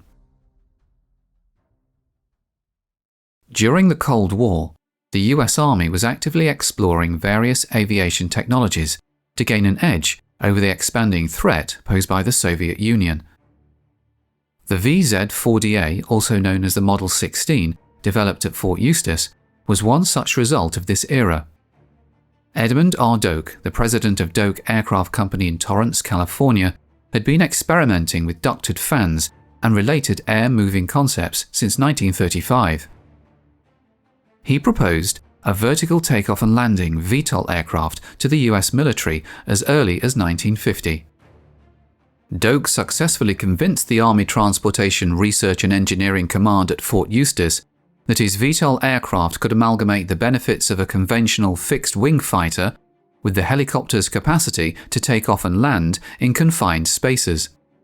Recognizing the potential vulnerability of Allied airbases and runways to Soviet first strikes, the Army considered the ability to take off and land in small areas crucial.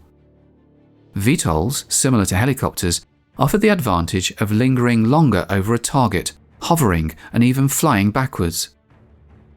In essence, the Doak Model 16 appeared to be an ideal utility and observation platform, with the potential to deliver fire to ground targets. On April 10, 1956, the Army awarded Doak a contract for a single research vehicle, initiating the development of the experimental VTOL aircraft. Only one prototype, serial number 569642, would ever be built and tested. The Doak 16's two 5-foot diameter ducted fiberglass fans were located on its wingtips. Positioned vertically for takeoff and landing, they were rotated into a horizontal attitude for normal forward flight, the first time this concept was successfully employed. A rotation speed of 4,800 RPM was required to achieve lift. To maintain a low weight, the fuselage of the Doak 16 was constructed using uncovered welded steel tubing, later covered with molded fiberglass at the nose and thin aluminum sheeting on the aft fuselage. This modification was made when it was discovered that the open frame was hindering forward speed trials. The wings and tail, on the other hand, were made of metal. Edmund R. Doak demonstrated resourcefulness in cost-cutting measures, incorporating the landing gear from a Cessna 182, seats from a North American F-51, and duct actuators from Lockheed T-33 electric flap motors. The two-place tandem cockpit could accommodate a pilot and observer, with standard stick and rudder controls for the pilot.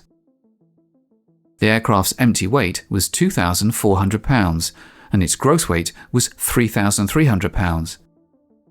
It had a wingspan of 25 feet 7 inches, measured 32 feet in length, and stood 10 feet 1 inch high. By 1958, the Doak 16 had undergone multiple test flights at Torrance Municipal Airport. Its first hovering flight took place on February 25, 1958, and on May 5, 1959, the prototype achieved its first conversion from vertical to horizontal flight, and vice versa. The Doak 16 completed 50 hours of flight testing, including 32 hours on a test stand, 18 hours of tethered hovering, and taxiing. Throughout this process, some undesirable flight characteristics emerged, such as the aircraft's tendency to nose up during the transition from hovering to forward flight, and a short takeoff and landing performance that fell below expectations. But engineers believed these problems were all solvable. Transferred to Edwards Air Force Base in October 1958, the Doak 16 underwent another 50 hours of testing, in the course of which it logged some promising performances. The VTOL single 825 horsepower Lycoming T53L1 turbine power plant gave it a maximum speed of 230 miles per hour, a cruising speed of 175 miles per hour, and range of 250 miles. A T-box on the engine transmitted power to the ducted fans through a 4-inch tubular aluminum shaft and two smaller steel shafts. The aircraft's service ceiling was 12,000 feet, and it had a flight endurance of 1 hour. These performance attributes led to its acceptance by the Army in September 1959. Officially designated the VZ-4DA, the prototype was then transferred to NASA Langley Research Center in Hampton, Virginia for further testing. In late 1960, a recession in the aerospace industry prompted Edmund Doak to lay off 90% of his employees. During this period, Douglas Aircraft took over the VZ-4DA project by purchasing the patent rights and engineering files. 4 Doak engineers were also hired by Douglas to continue their work at El Segundo. They implemented a larger engine and made structural improvements. However, after 3 more years of testing, the Army withdrew the VZ-4DA from active trials. NASA subsequently acquired it in 1973, and it was later transferred to Fort Eustis, where it remained in storage for a time. The demise of the VZ-4DA as a viable Army aircraft can be attributed to the evolving preferences within the Army.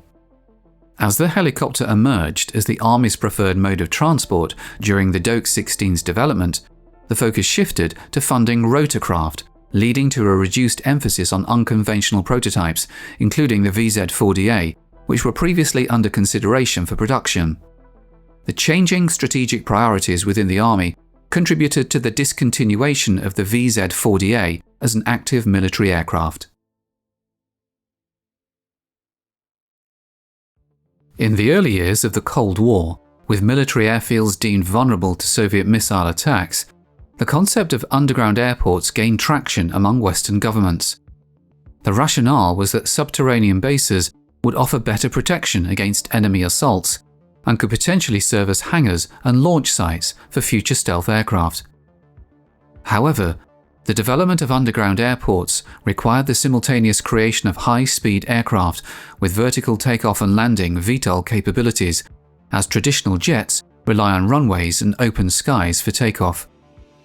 One early attempt to build such an aircraft was made by the Canadians.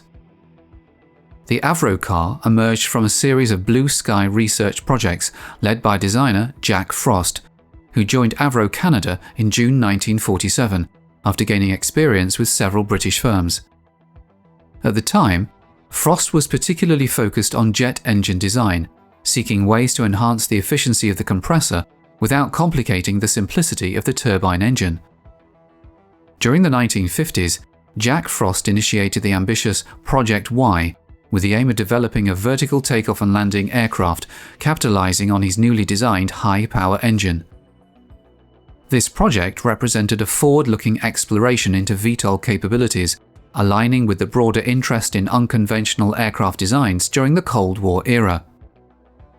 The innovative design featured the redirection of thrust through ducts along a distinctive delta wing, reminiscent of a spade on a playing card. Despite encountering financial constraints and skepticism from the military, Frost persevered in his experimentation. He explored the Quanda effect to enhance the VTOL capabilities, seeking a more practical solution for the project. Although Project Y secured funding from the Canadian Defence Research Board and the US, the Avrocar, a project initiated by designer Jack Frost at Avro Canada, faced eventual cancellation due to safety issues encountered during testing. The concept of the aircraft went beyond conventional boundaries, aiming to create a supersonic large-disc fighter with the unique capability of performing vertical takeoffs and landings. The project reflected the era's challenges and aspirations in pushing the limits of aeronautical innovation. To gather flight data on the basic concept while engine development continued, Frost proposed the construction of a smaller proof-of-concept test vehicle in 1958, which he named the Avrocar. Simultaneously, the US Army was engaged in various experiments involving smaller vertical takeoff and landing aircraft, envisioning them as flying jeeps. The Army became interested in Avro's concept, and Frost pitched the smaller design as a prototype suitable for the Army's needs and an aerodynamic testbed for the WS-606 engine. Initial performance requirements for the Avrocar included a 10-minute hover capability in ground effect and a 25-mile range with a 1,000-pound payload. Avro secured a $2 million joint services contract for the construction and testing of 2 Avrocars, designated by the Army as VZ-9AV. The Army expressed significant interest in the Avrocar program, considering it a potential replacement for helicopters. However, safety concerns during testing eventually led to the cancellation of the project, highlighting the difficulties in realizing unconventional and ambitious aircraft concepts during that period. Additional Air Force funding, approximately $700,000, was allocated to the project from the 606A program. In March 1959, a $1.77 million contract was secured for a second prototype. Despite setbacks, including the cancellation of the Avro CF-105 Arrow program in 1959, the Special Projects Group at Avro Canada continued its work on the Avrocar, with renewed involvement from company leadership. The USAF Project Office initially recommended cancelling the WS-606A and related work, but an extensive effort led by Jack Frost resulted in the authorization to continue the Flying Saucer programs in May 1959. The Avrocar, notable for its disc-shaped design reminiscent of a frisbee, featured an 18-foot diameter and a thickness of 3.5 feet.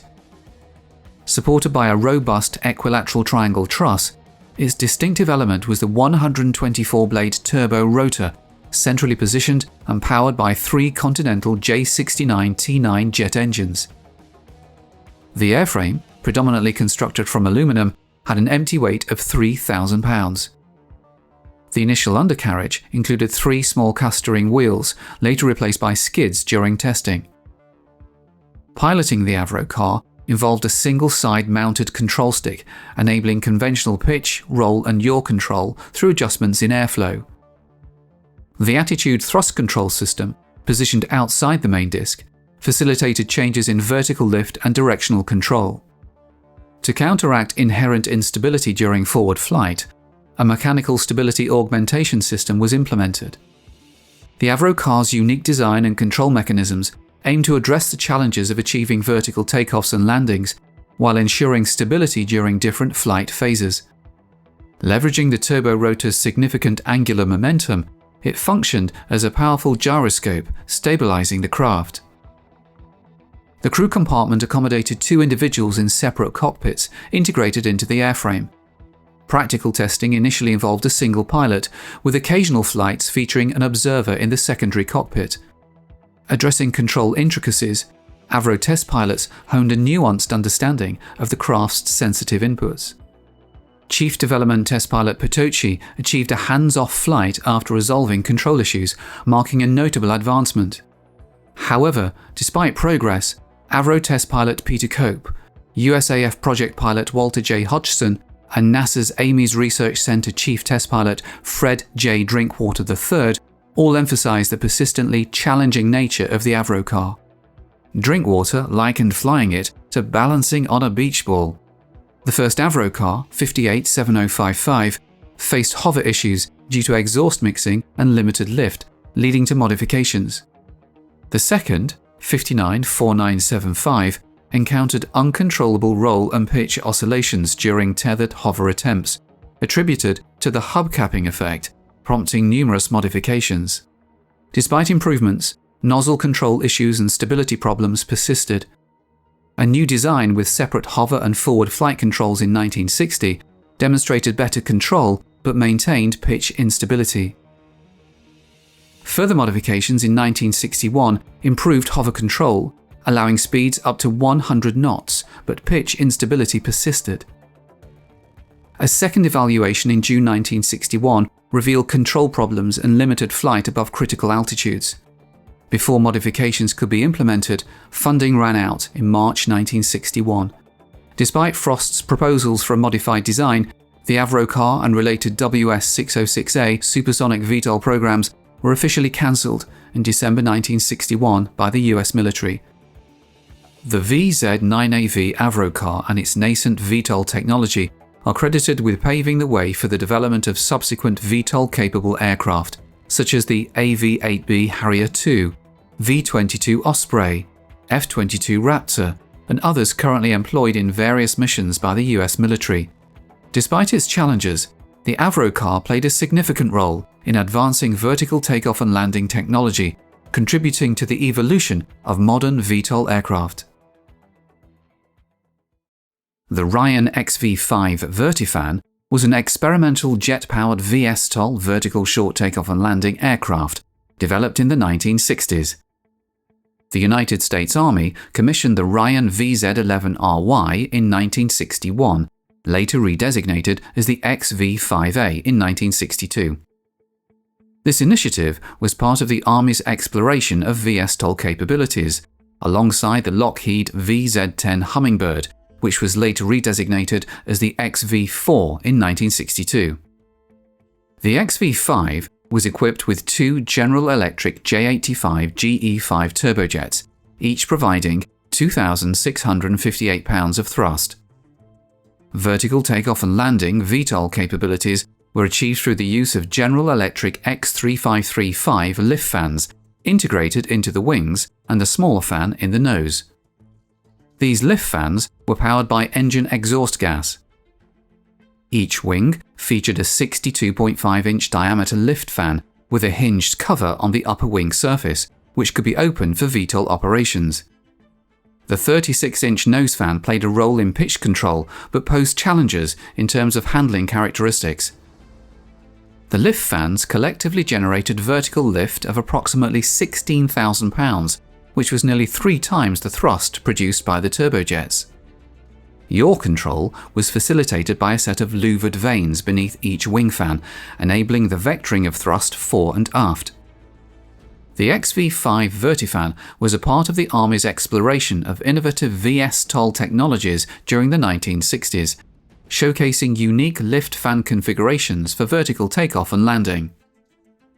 The engine power setting determined the lift from the fans, as fan RPM was determined by the exhaust output from the J85 engines and the load on the fan. Roll control was by differential actuation of the wing fan exit louvers. Aircraft performance was subsonic, with delta wings superficially similar to those on the Douglas A4 Skyhawk. The Vertifan had an unusual intake position above the 2-seat side-by-side seating cockpit and a T-tail. The XV-5A was painted in army green, while the XV-5B had a white NASA color scheme.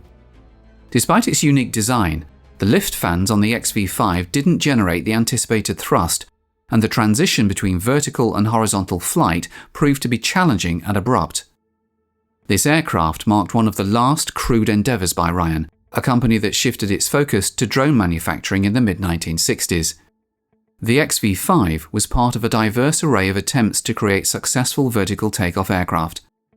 However, the lift fan system used in the XV-5 was heavy and occupied a considerable internal volume.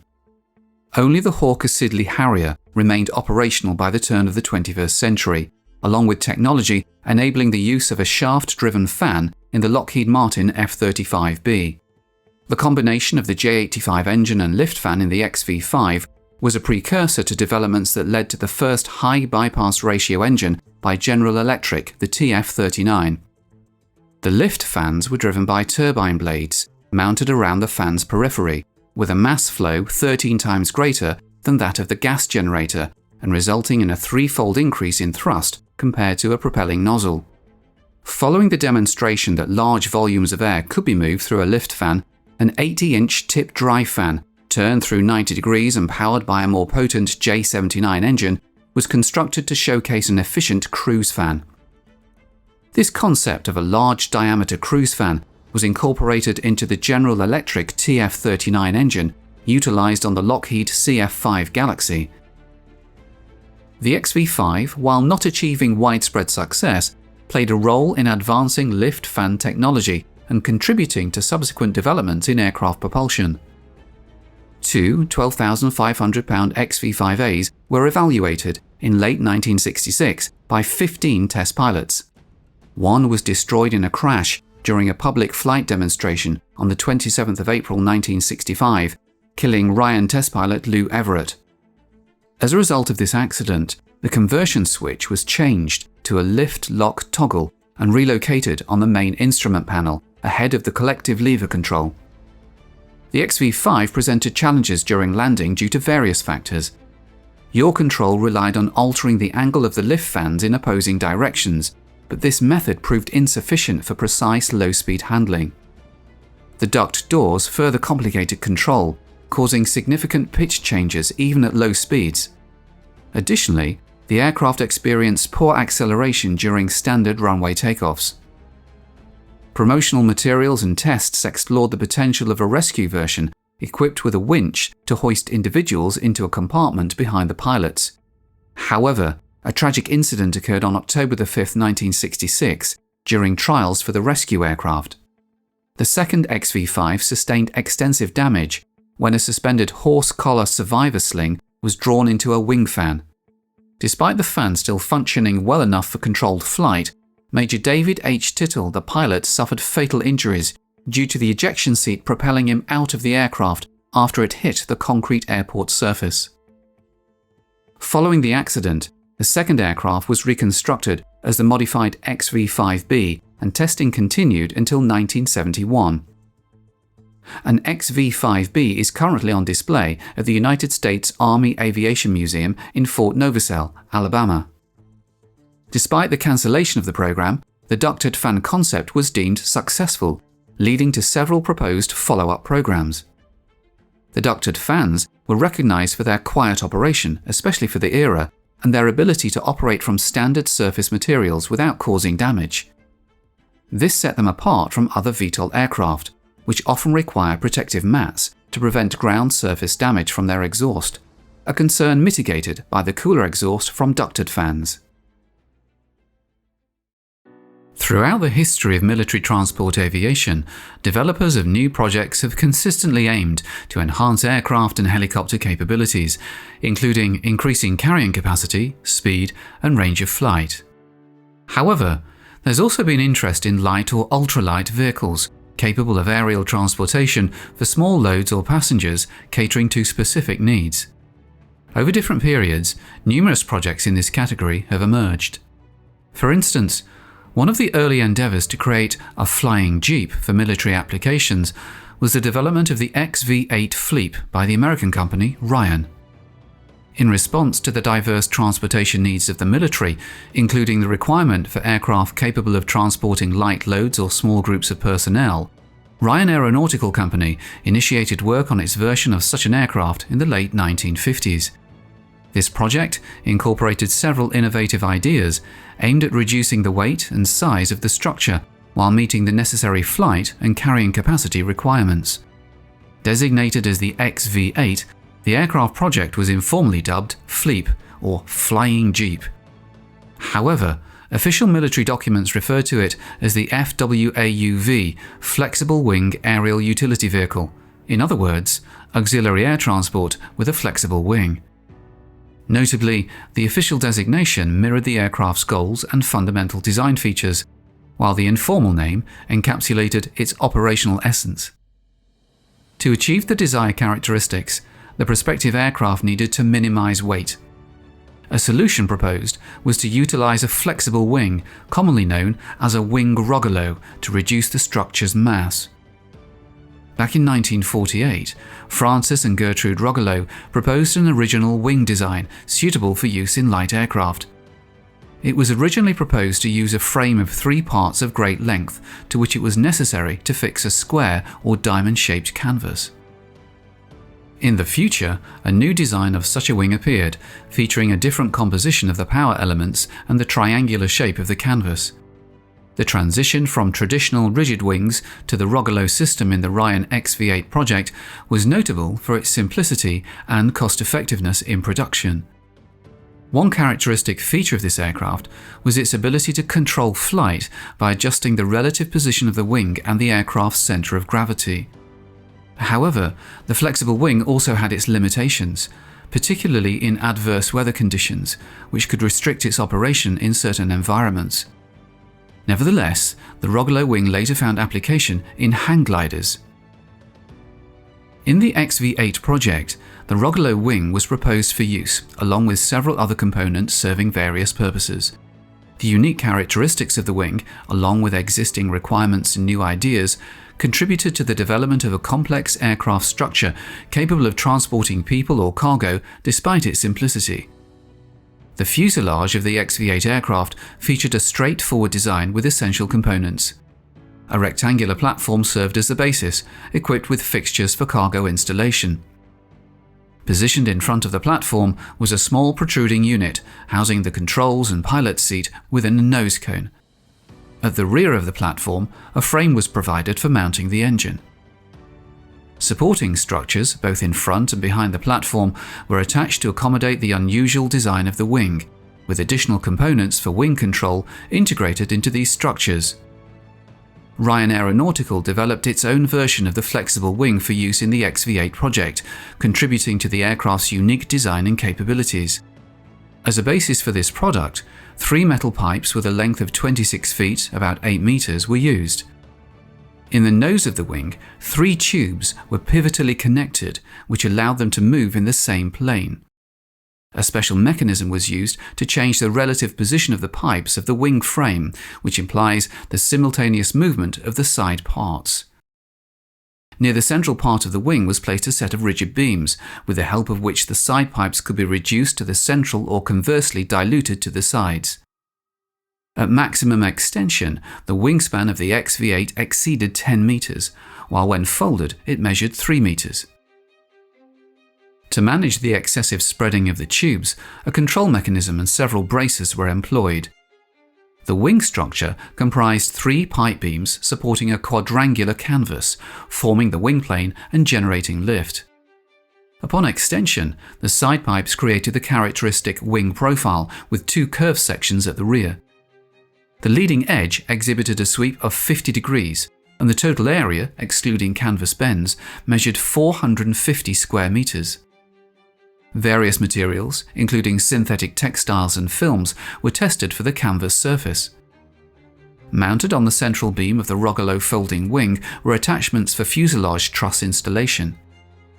This pipe was firmly affixed to a swinging arm hinged at the apex of the framework. The front arm of the rocker was linked to a system of rigid rods leading to the control post.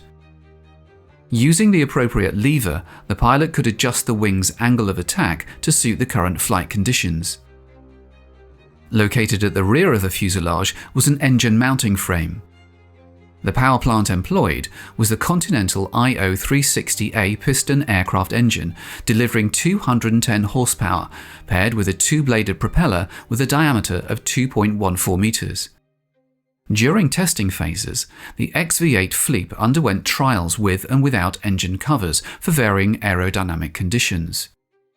A substantial fuel tank, contributing to the vehicle's bulkiness, was situated in the central portion of the wing truss. To enhance aerodynamics, a vertical tail was integrated into the design. Mounted on a lightweight beam extending from the engine frame to the fuselage platform, a trapezoidal keel was attached, with its upper section pivotally connected to the central beam of the keel. The beam was designed so that when the angle of attack of the wing changes, the keel remains upright. There were drives to rotate the keel around the vertical axis, which it was proposed to use to control the course. For the transport of goods or passengers in the Project Fleep FWAUV, it was proposed to use the platform in the central part of the fuselage, in close proximity to the center of gravity. The length of the cargo platform reached 2 meters, the width was slightly less at 1.5 meters. The Ryan XV-8 Fleep project aimed at maximizing the reduction in size and weight of the aircraft design, and it appears this objective was successfully achieved. The dimensions of the vehicle were kept compact, with a length not exceeding 8 meters, a wingspan of 10 meters when deployed, and a parking height of 4.4 meters. Folding the wing allowed for a reduction in the overall width of the aircraft to about 3 meters while maintaining other dimensions. The aircraft's own weight was a mere 506 kilograms, 1,115 pounds, emphasizing its lightweight construction. For flight preparation, it was suggested to load 68 kilograms, 150 pounds of fuel into the 6.8 kilogram, 15-pound tanks. With fuel and the pilot accounted for, the minimum flight weight of the flying Jeep was estimated at 658 kilograms, 1,450 pounds.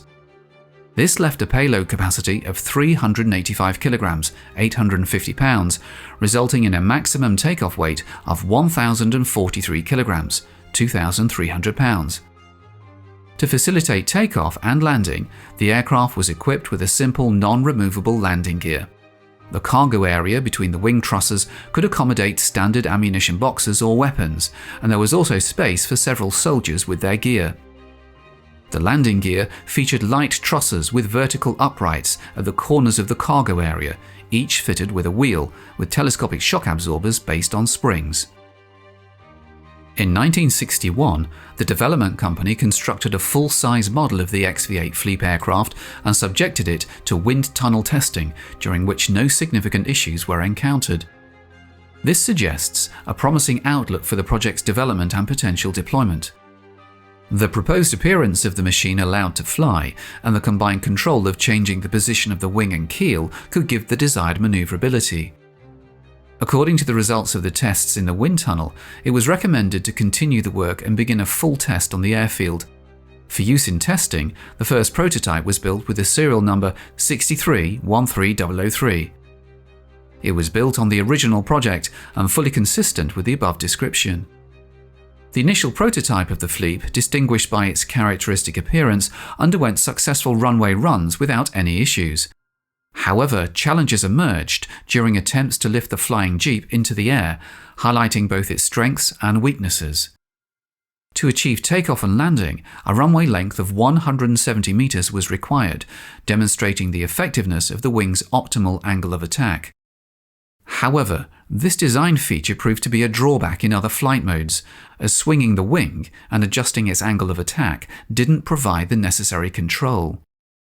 The lack of adequate control in flight could potentially lead to serious consequences, particularly considering the intended military application of the equipment. Consequently, the XV-8 project required significant improvements to address these shortcomings. Further analysis identified necessary enhancements, including simplifying the wing's angle of attack control system to allow fixation of the central tube in one of two positions. Additionally, the updated design necessitated the incorporation of a complete tail with a set of control surfaces to improve maneuverability. The revised project aimed to meet these new requirements while preserving the compactness and lightweight characteristics of the aircraft's structure. Consequently, a second prototype, identified by the factory number 6313004, was promptly constructed according to the updated specifications. In accordance with the updated requirements, the second machine Fleep FWA-UV received a new version of the power elements of the wing. The three pipes were now connected by a transverse truss consisting of several separate elements. Instead of a complex structure mounted on the fuselage, a set of racks of a simplified design was used. At the same time, the hinge was kept to change the angle of attack of the wing. It was decided to streamline the design of the aircraft further by replacing the four-point chassis with a more simplified configuration, opting for a single central location for the front struts. Additionally, the traditional keel was eliminated, making room for more sophisticated components. The revised tail configuration featured two inclined planes, forming a V-shaped tail on the elongated tail section of the fuselage platform. These planes housed fixed components as well as pivotally mounted parts that could function as rudders. By synchronously or differentially deflecting these rudders, control over roll or yaw could be achieved. Another controlled surface, acting as the elevator, was positioned on the rear edge of the fuselage platform. In the updated Ryan XV-8 Fleet project, it was proposed to utilize changes in the wing's angle of attack solely during takeoff and landing.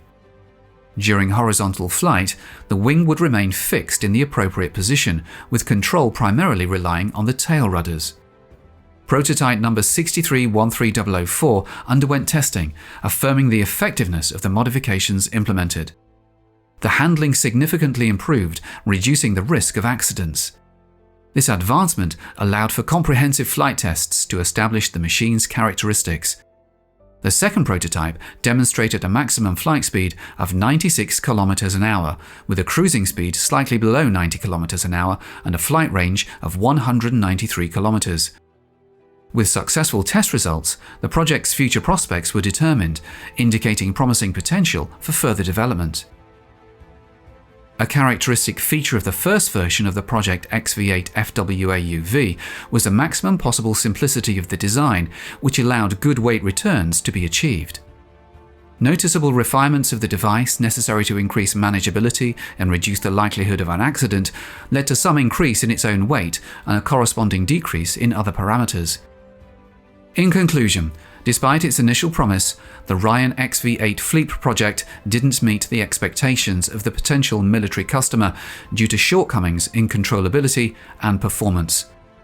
The first version lacked adequate controllability despite its advantages in size and cargo capacity, while the second version sacrificed certain parameters in favor of improved controllability. Recognizing the limitations of the existing design, further development of the XV-8 project was deemed impractical, leading to its closure. However, the flexible wing used in the project showed great promise and potential for various applications. Despite its simplicity, the Rogallo wing design proved to be of significant interest and paved the way for advancements in ultralight aviation.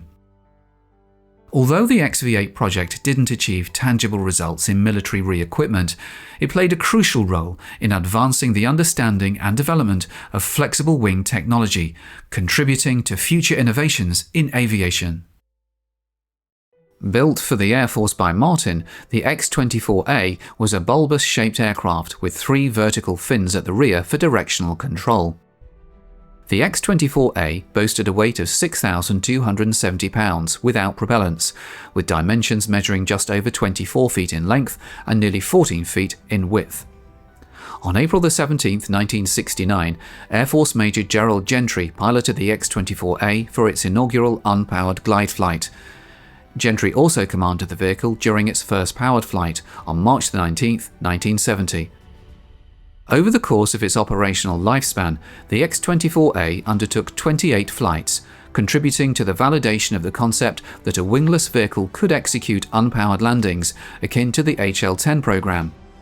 Decades later, in a cost-saving measure, the X-38 program managers opted to utilize the X-24A design, leveraging its complete aerodynamic database to minimize the need for additional wind tunnel tests that would have been necessary for a completely new design. The X-24A recorded its fastest speed of 1,036 miles per hour, Mach 1.6, with its highest altitude reaching 71,400 feet.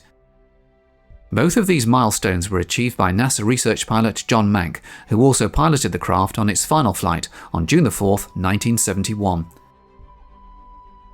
The X-24B's design evolved from a family of potential re-entry shapes proposed by the Air Force Flight Dynamics Laboratory, each with higher lift-to-drag ratios. To reduce the construction costs of a research vehicle, the Air Force opted to return the X-24A to Martin for modifications. These alterations transformed its bulbous shape into a configuration resembling a flying flatiron, featuring a rounded top, flat bottom, and a double delta planform culminating in a pointed nose. John Mank took the helm for the maiden flight of the modified X-24B, piloting its first glide flight on August 1, 1973. He also commanded the vehicle during its inaugural powered mission on November 15, 1973. Notably, among the X-24B's final flights were 2 meticulously executed landings on the main concrete runway at Edwards, showcasing the operational feasibility of precise unpowered re-entry vehicle landings. These pivotal missions, executed by Mank and Air Force Major Mike Love, played a crucial role in shaping the flight procedures for modern space shuttle landings. The X-24B's last powered flight was on September 23, 1975, with Bill Danner at the controls, marking the conclusion of rocket-powered lifting body flights at the Flight Research Center. Interestingly, Danner also piloted the final X-15 rocket plane mission approximately 7 years prior. The X-24B achieved a top speed of 1,164 miles per hour, Mach 1.75, during a flight piloted by Love on October 25, 1974. Its highest altitude reached was 74,100 feet, accomplished by Mank on May 22, 1975. Today, the X-24B stands proudly on public display at the Air Force Museum located at Wright-Patterson Air Force Base in Ohio, serving as a tangible testament to its significant contributions to aerospace research and development. Over the years, scientists and designers across various nations have devoted efforts towards crafting aircraft with the most minimal takeoff and landing requirements. This approach aimed to reduce the demand for expansive landing sites, thereby enhancing operational versatility. However, achieving such benefits posed significant challenges, prompting aircraft manufacturers to seek unconventional technical solutions. Among the pioneering aircraft to successfully demonstrate shortened takeoff and landing capabilities was the Ryan VZ-3 Vertiplane. In the 1950s, American company Ryan Aeronautical embarked on the development of innovative aviation technologies aimed at improving these crucial flight characteristics. Leveraging a combination of established and novel technical solutions, the company aimed to produce an experimental aircraft meeting the desired specifications. The underlying technologies of this pilot project held promise for potential application in the creation of practical aircraft in the future. First of all, such a technique could interest the Army. To reduce the takeoff distance or to ensure vertical ascent into the air, different methods and designs of the aircraft can be used. In their new project, the designers at Ryan decided to apply the technology of deflecting the airflow. The wing of the aircraft of the new model was to be equipped with developed flaps of a large size that could have a significant impact on the movement of air, changing its direction and creating additional thrust. To test the original proposal in practice needed the help of a specialized experimental aircraft. The new project was assigned the working corporate designation Ryan Model 92. Following the expressed interest of the US Army in its development, a new designation emerged, VZ-3, along with the fitting name Vertiplane. Over time, the military designation of the project was further supplemented with new letters, VZ-3RY, under which it gained widespread recognition. The objective of the Vertiplane project was to construct an experimental aircraft capable of vertical or shortened takeoff and landing. It aimed to practically test original concepts that could significantly simplify the design. The experimental aircraft wasn't intended for payload carriage or weaponization, hence eliminating the necessity for high load capacity or specialized equipment. Only elements directly pertinent to the project's primary objectives were to exhibit comparative complexity. The proposed design for the VZ-3 aircraft entailed a high wing configuration with two propellers mounted on underwing gondolas and a fixed landing gear. Its fuselage featured a large teardrop-shaped elongation. Notably, the nose and central sections of the fuselage, distinguished by an enlarged cross-section, boasted vertical sides and a horizontal bottom, seamlessly integrated with other surface areas. Additionally, the tail boom sported a tapering truncated cone shape. In the central part of the fuselage, flush with its upper surface, the wing of the original structure was attached. On the tail, it was planned to install a T-shaped tail unit with a small keel sweep and a rectangular stabilizer. The nose of the fuselage accommodated the cockpit for a single pilot. In the first version of the project, the pilot was to enter through a large opening between the roof and the sides of the fuselage. Even in the initial stages of the project, it became apparent that the cabin glazing design would not offer the necessary visibility during takeoff and landing. Consequently, an additional window with glazing was incorporated into the bottom of the nose fairing, enabling the pilot to maintain visual contact with the runway.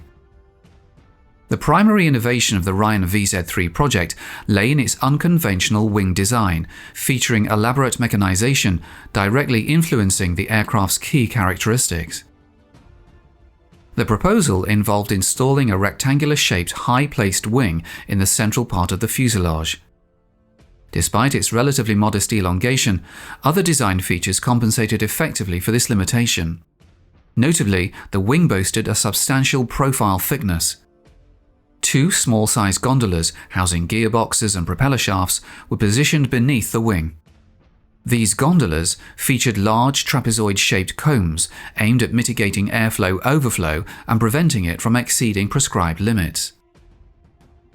The experimental aircraft's wing featured sizable retractable flaps, comparable in area to the wing itself. To enhance takeoff and landing performance, these flaps could extend from the wing and tilt backwards, assuming a position close to vertical.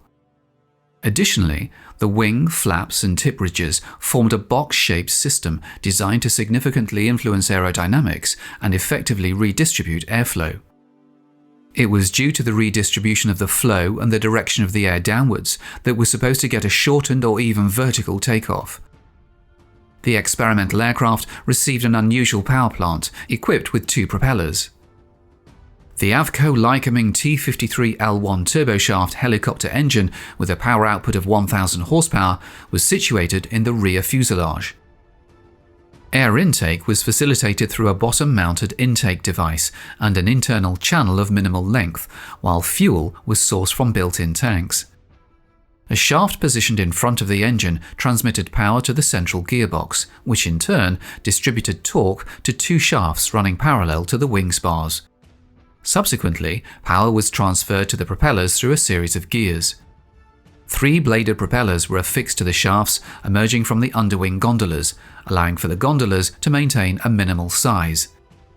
Their width remained consistent with the pylons on which they were mounted, thereby minimizing obstruction of the plane's surface area.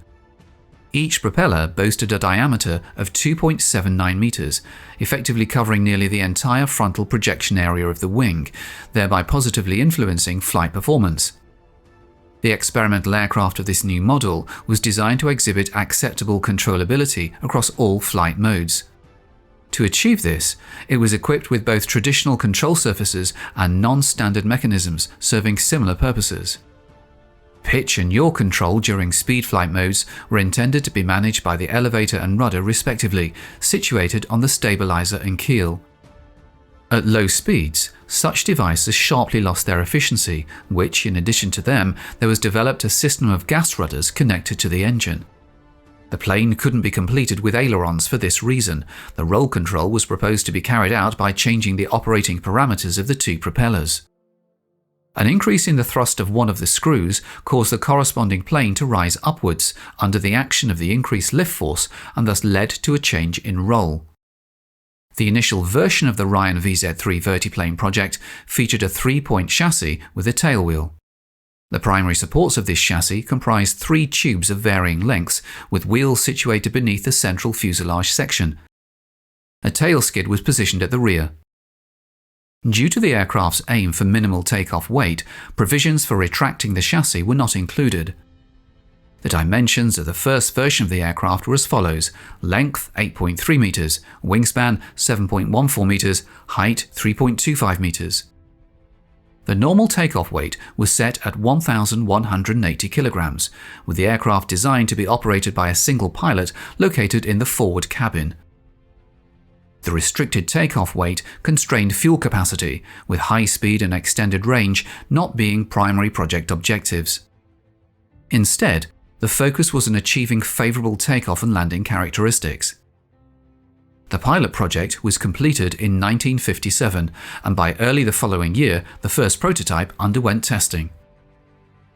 On February the 7th, it was transported to the airport for ground tests, which preceded its inaugural flight. Prior to this flight, extensive ground testing and wind tunnel trials were conducted over the course of nearly a year. The efforts yielded valuable insights into the aircraft's behavior across various modes of operation and identified areas for necessary improvements. According to the results of ground tests, an experienced aircraft was allowed to fly.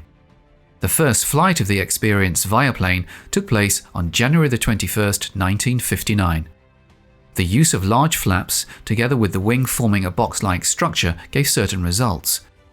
In practice, it revealed the possibility of a sharp reduction in takeoff and run. At the same time, it wasn't without its problems. The initial challenges with the 1,000 horsepower engine became apparent early on, as it failed to generate the necessary thrust to take off without a sufficient headwind, resulting in extended run-up requirements.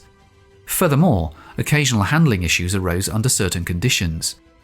The primary focus of the test flights was to ascertain the actual performance characteristics during takeoff and landing modes.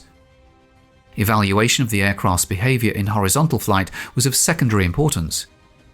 Testing revealed that the current configuration still couldn't execute vertical takeoff. Nevertheless, it showed promising potential for reducing run-up and runway requirements, albeit often reliant on favorable headwinds. Throughout the first months of 1959, Ryan Aeronautical and US Army specialists managed only about 24 relatively successful test flights. Unfortunately, during the 21st flight, the experimental VZ-3 experienced a mishap resulting in damage. Despite this setback, the decision was made to restore the aircraft and continue testing. However, shortly after the accident and the commencement of repairs, the US military lost interest in the unconventional project and withdrew its participation. This decision was influenced by various factors, leading to a halt in further collaboration on the project. However, the aircraft was still needed by science, because of which, after repair, the prototype was transferred to NASA. Further work was carried out by the Aerospace Agency specialists. The tests were resumed in February 1960, but soon stopped again. During the next ascent into the air, there were problems that forced the pilot to leave the car. Fortunately, the aircraft sustained minimal damage and was deemed repairable. This presented an opportunity to implement several new solutions inspired by the breakdowns and subsequent repairs. The prototype wasn't merely restored, it was also reimagined according to an updated project plan. These enhancements were informed by ground and aerodynamic tests, as well as insights gained from the initial test flights. Foremost among the changes was a significant overhaul of the chassis. The design of the main landing gear underwent modifications, and the tail skid was replaced with a fixed nose strut.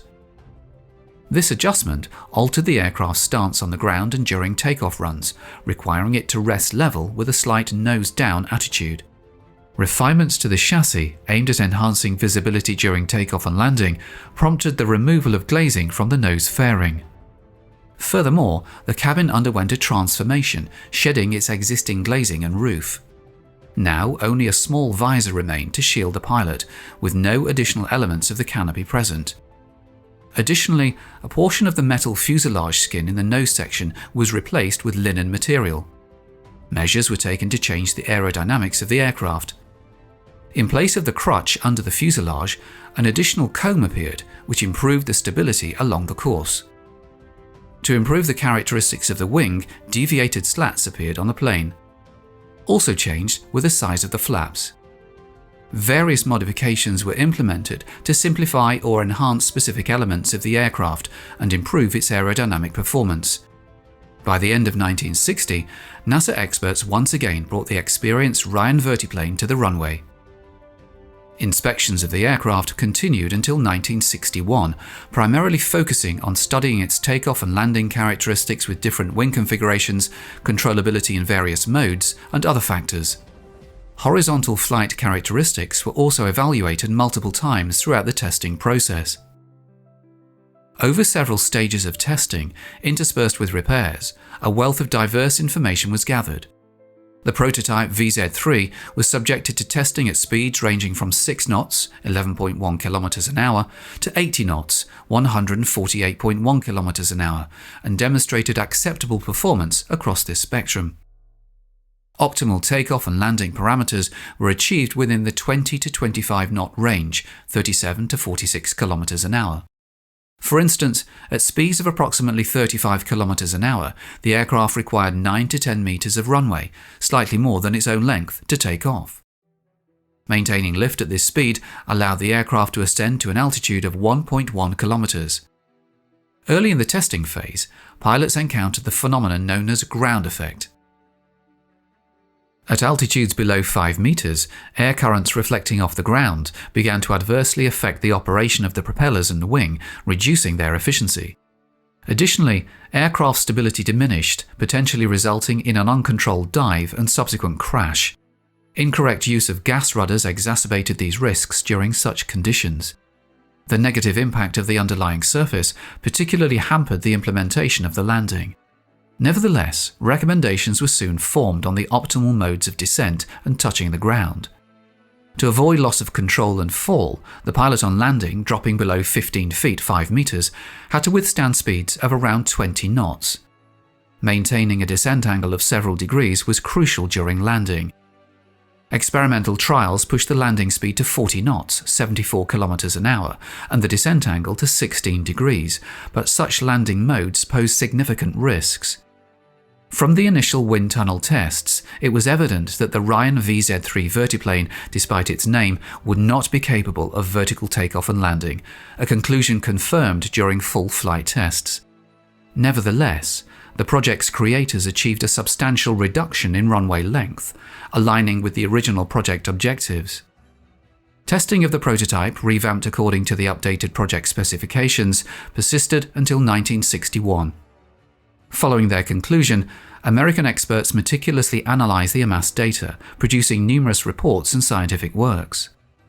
This comprehensive study spanned several years, shedding light on various aspects of the aircraft's performance. By this time, the prototype had been relegated to storage, with little hope of resuming flights. Indeed, after 1961, the experienced VZ-3 never took to the skies again.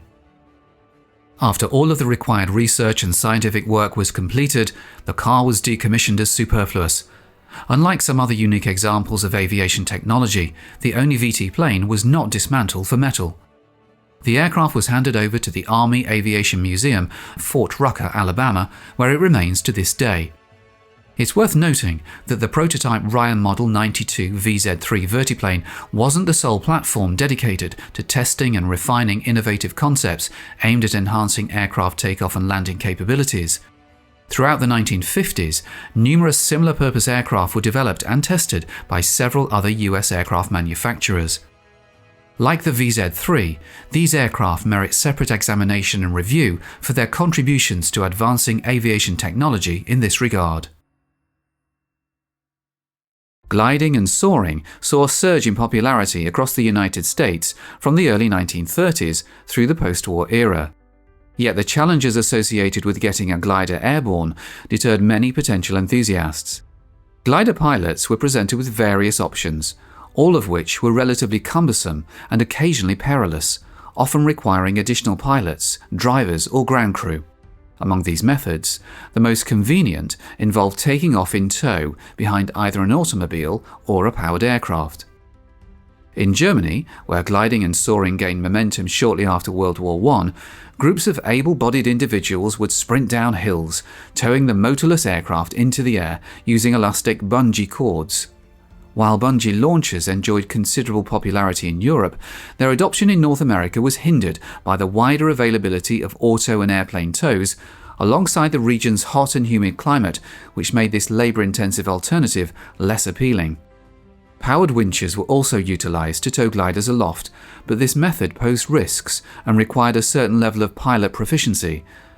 Additionally, it relied on a skilled winch operator. Once airborne, a pilot might opt to venture beyond the confines of the airport and embark on a cross-country journey, often culminating in a landing in a meadow or a field. Returning the glider to its home base necessitated significant group effort.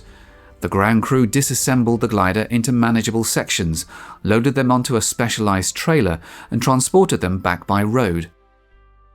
Glider enthusiasts found themselves dedicating more time to pre-flight preparations than actual flying, setting them apart from other aviation groups.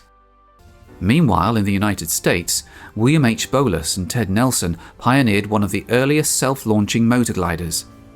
Bolus had already established himself as a proficient craftsman in glider design, with his BA-100 Baby Albatross and Senior Albatross models during the 1930s. Nelson, too, had developed several designs during this era.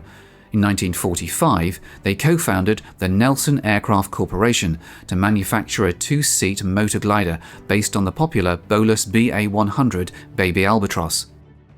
Dubbed the Bumblebee by the designers, it was officially marketed as the Dragonfly.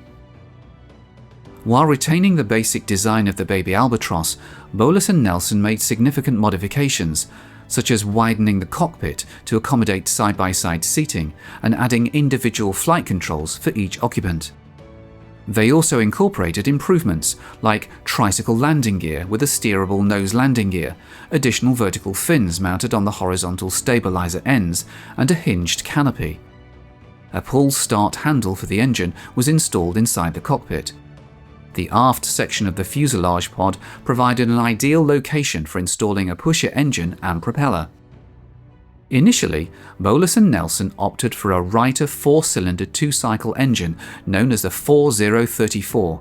However, this engine only produced approximately 16 horsepower. This wasn't enough power for flight, so Nelson decided to build a suitable engine from scratch.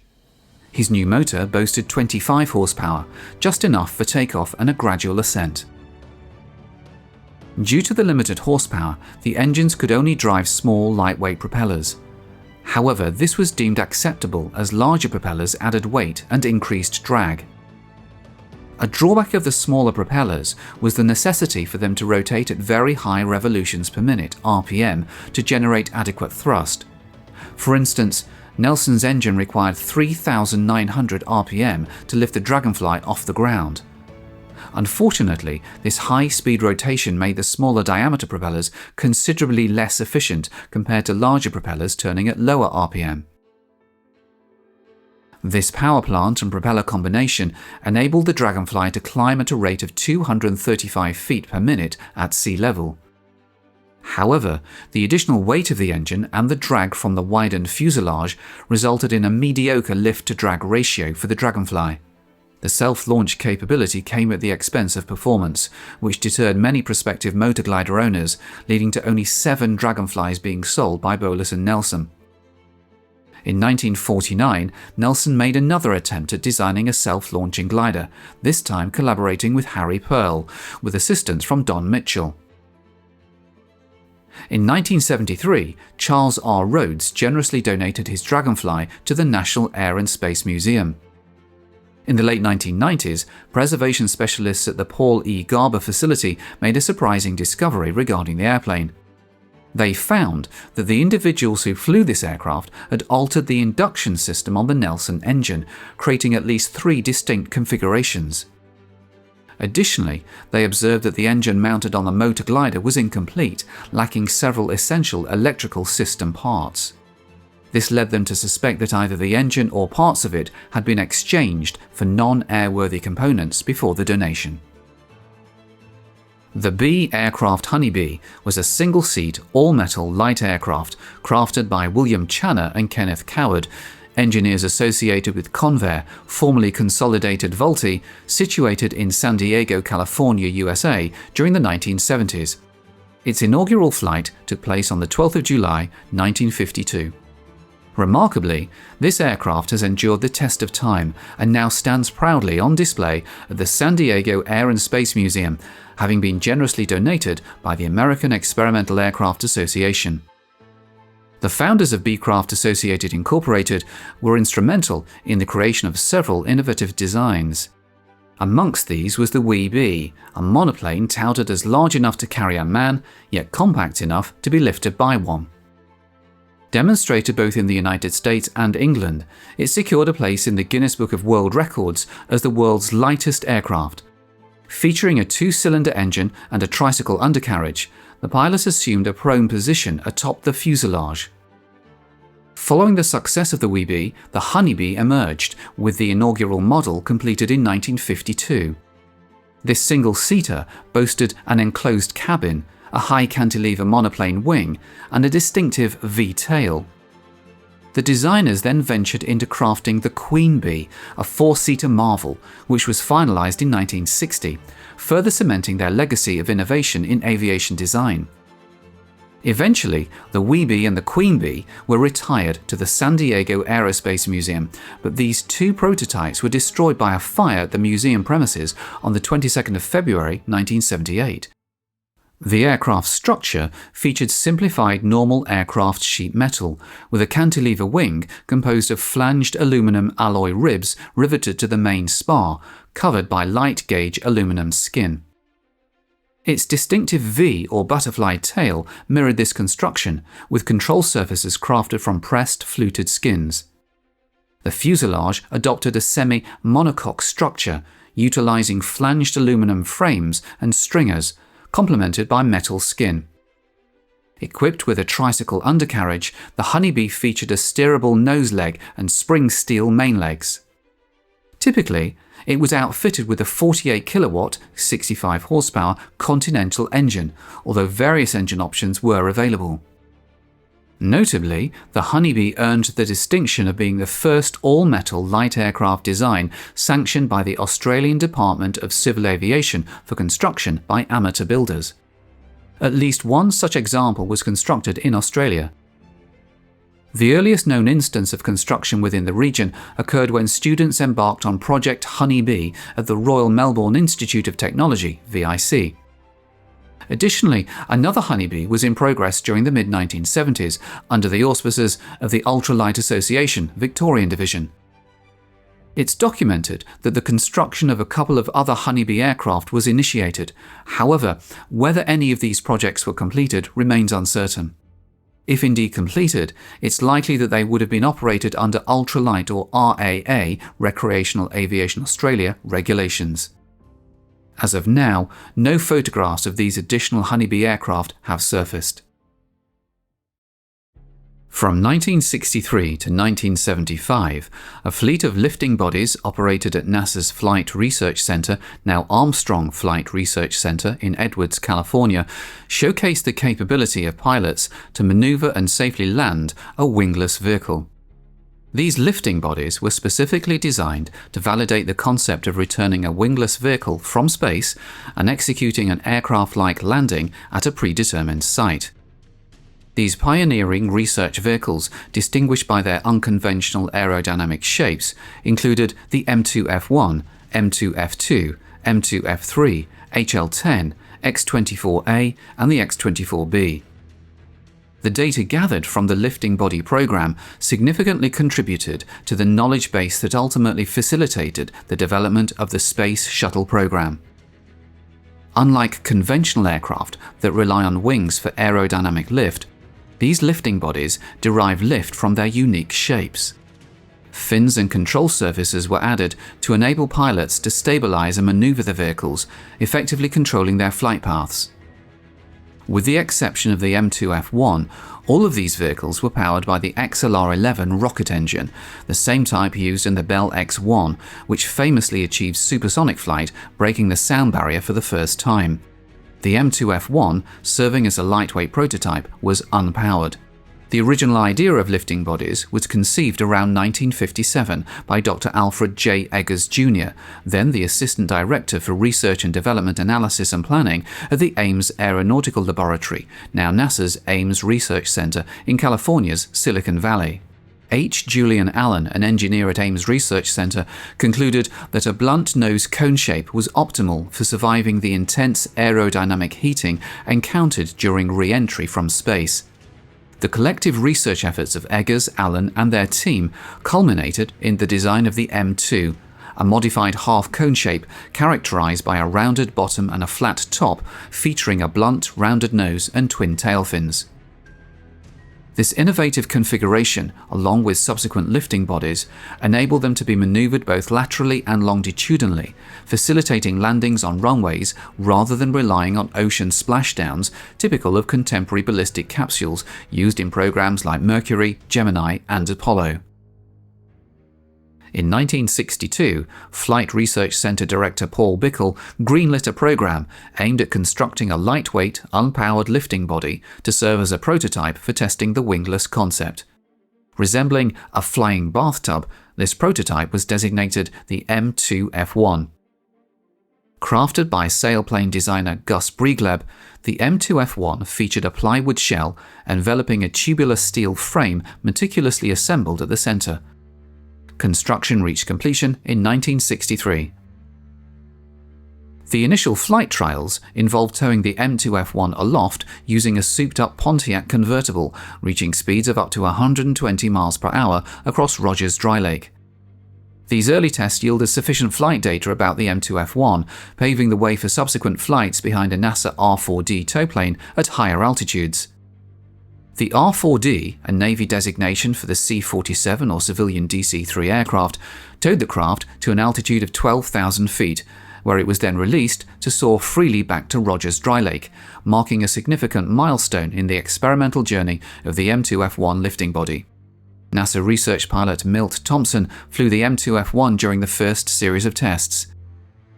During typical glide flights with the M2-F1, the aircraft would remain airborne for several minutes, cruising at speeds ranging from 110 to 120 miles per hour.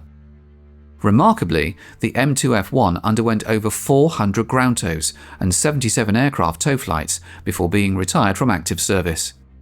Today, this significant historical artifact is under the ownership of the Smithsonian's National Air and Space Museum. Currently, it's on a long-term loan to NASA Armstrong, where it has undergone meticulous restoration to resemble its flight-worthy condition, allowing future generations to appreciate its pioneering contributions to aerospace research and development. The success achieved through the M2-F1 program spurred NASA to embark on the development and construction of two heavyweight lifting bodies, drawing from studies conducted at NASA's Ames and Langley research centers. These lifting bodies were the M2-F2 and the HL-10, both of which were manufactured by Northrop Corporation. In the nomenclature, the M denotes manned, while the F signifies flight. The HL designation originates from horizontal landing, with the number 10 indicating the 10th lifting body design explored by Langley. Subsequently, the US Air Force also expressed interest in lifting body research, leading to the creation of a third design concept known as the X-24A, fabricated by the Martin Company. This model underwent modifications to become the X-24B, with both configurations actively participating in the joint NASA Air Force lifting body program at the Flight Research Center. The fundamental flight profile of these heavyweight lifting bodies involved air launching from NASA's modified NB-52B mothership at an altitude of approximately 45,000 feet, marking the commencement of their experimental flight missions. The XLR-11 rocket engine was then ignited and the vehicle accelerated to speeds of up to 1,100 miles per hour and to altitudes of 60,000 to 70,000 feet. After the rocket engine was shut down, the pilots began steep glides towards the Edwards runway. As the pilots initiated the final approach leg, they augmented their rate of descent to accelerate and harness momentum, executing a flare-out maneuver to decelerate their landing speed to approximately 200 miles per hour, mirroring the basic approach pattern and landing speed utilized by today's space shuttles. The inaugural flight of the M2-F2, which closely resembled the M2-F1, took place on July 12, 1966, with Milt Thompson once again at the controls. By this time, the same B-52 aircraft responsible for air launching the renowned X-15 rocket research craft had been adapted to also accommodate the lifting bodies. The M2-F2 was released from the B-52's wing pylon mount at an altitude of 45,000 feet during its maiden glide flight. The M2-F2, weighing in at 4,620 pounds without ballast, measured approximately 22 feet in length and boasted a width of about 10 feet. Tragically, on May 10, 1967, during the 16th glide flight, a landing mishap resulted in severe damage to the vehicle and inflicted serious injuries upon the NASA pilot Bruce Peterson. NASA pilots identified lateral control issues as a contributing factor to the crash of the M2-F2, despite the presence of a stability augmentation control system. Subsequently, when the M2-F2 underwent reconstruction and was rebranded as the M2-F3, enhancements were made to rectify these concerns. One notable modification included the addition of a third vertical fin, strategically positioned between the tip fins to enhance control characteristics. The maiden flight of the revamped M2-F3 occurred on June 2, 1970, with NASA pilot Bill Danner at the helm. This initial flight was a glide test aimed at assessing the performance changes resulting from the modifications. Notably, the modified vehicle demonstrated significantly improved lateral stability and control attributes compared to its predecessor, the M2-F2. Over the course of the subsequent 26 missions, the M2-F3 achieved remarkable milestones. It reached a top speed of 1,064 miles per hour, equivalent to Mach 1.6, with Danner piloting a high-speed mission on December 13, 1972. On December 20, 1972, during its final flight with NASA pilot John Mank in command, the M2-F3 attained its highest altitude of 71,500 feet before concluding its operational tenure. Today, the M2-F3 stands proudly on display at the National Air and Space Museum in Washington, serving as a testament to its pivotal role in aerospace history and its contributions to the advancement of flight technology. The HL-10, delivered to the Flight Research Center by Northrop in January 1966, took to the skies for its maiden flight approximately 11 months later, on December 22nd of the same year, piloted by Bruce Peterson prior to his injury in the M2-F2 accident. Over the course of its operational tenure, the HL-10 completed 37 flights, setting numerous program records along the way. Peter Hogue piloted the HL-10 to a remarkable speed of 1,228 miles per hour, equivalent to Mach 1.86, marking the fastest speed achieved by any of the lifting bodies. Just 9 days later, NASA's Bill Danner guided the HL-10 to an impressive altitude of 90,303 feet, establishing the highest altitude reached by any of the lifting body aircraft. Furthermore, on May 9, 1969, under the command of pilot John Mank, the HL-10 became the first lifting body to achieve supersonic flight. Featuring a longitudinally curved bottom and a laterally rounded top, the HL-10 sported a distinctive delta planform. In its final configuration, directional control was facilitated by 3 vertical fins, 2 of which were canted outward from the body, accompanied by a tall center fin. A flush canopy blended into the smooth, rounded nose. It was about 21 feet long, with a span of 13.6 feet. Its glide flight weight was 6,473 pounds, and its maximum gross weight was more than 10,000 pounds. The flights of the HL-10 played a significant role in shaping the design decisions for the space shuttles, particularly in the exclusion of air-breathing engines for powered landings. The HL-10 concluded its operational flights on July 17, 1970, marking the end of its remarkable journey. Today, this iconic craft stands proudly on public display at the entrance to NASA Armstrong Flight Research Center, serving as a tangible reminder of its invaluable contributions to aerospace research and development. August 6, 1945. The day warfare changes irreversibly. It is not the result of a battleship or a fighter plane. Instead, it comes from a device less than 10 feet in length and 3 feet in width. Dropped from a B-29 superfortress, the bomb known as Little Boy is the first atomic weapon to be used in history. Alongside its accomplice, Fat Man, these 2 weapons of mass destruction pulverize the Japanese, as 2 cities are obliterated. Now, the world led by the United States and the Soviet Union enter a new and frightening age where just 1 bomb can wipe out an entire population. With the Second World War ending and the Cold War beginning, America and the Communists start a massive buildup of this new technology. The race is on, where whoever possesses the most deadly arsenal of atomic force prevails. On both sides of the Iron Curtain, nuclear weapons become the ultimate symbol of strength and might. And during this period of intense Cold War anxiety, the idea of having aircraft fueled by this new source of energy is given the green light. If a nation can power homes and submarines with nuclear power, will planes be next? Having an atomic reactor on board has endless possibilities. Unlimited range, and the ability to be anywhere in the world in a matter of hours, ready to strike.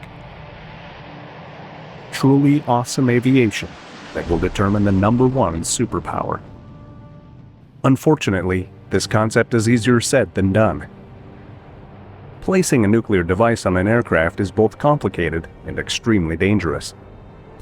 Can American scientists and aircraft designers overcome these obstacles? Can they prove the skeptics wrong? This is their story. The United States' decade-long saga to produce the first nuclear-powered aircraft. Prepare to experience the atomic-powered plane.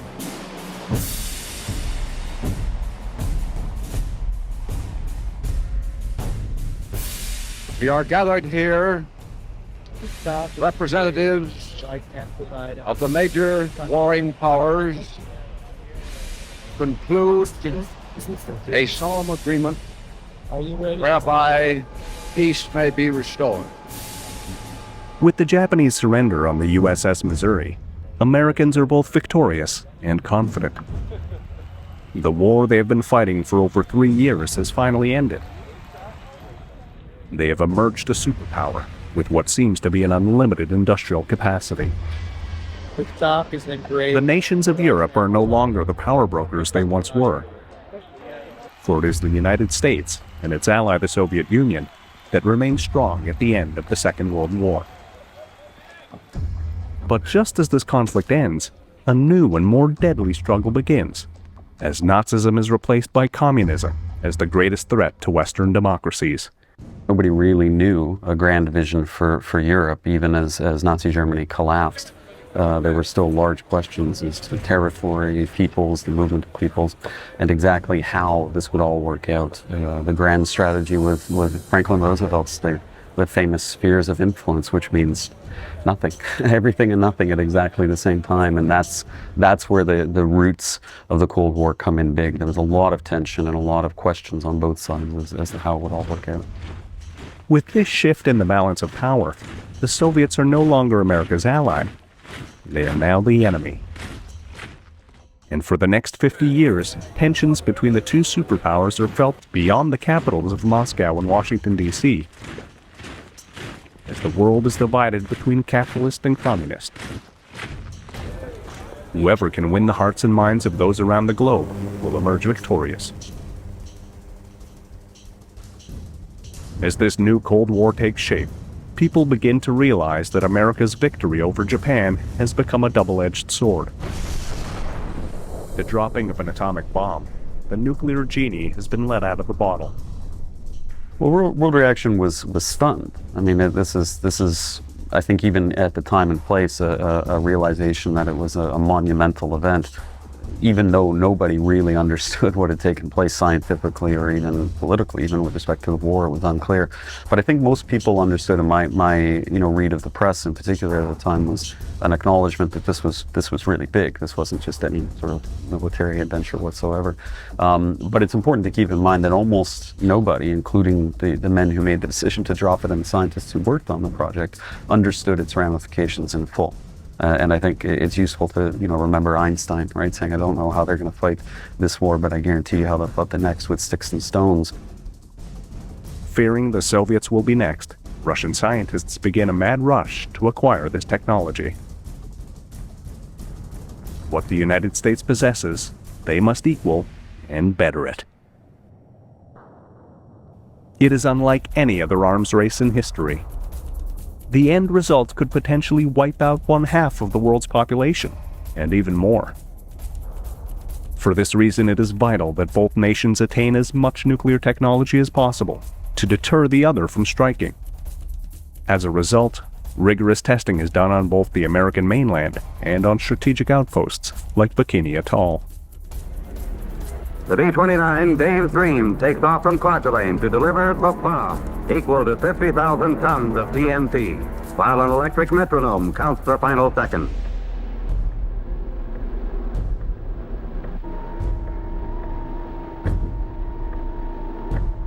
How are your odds? Now, on the way!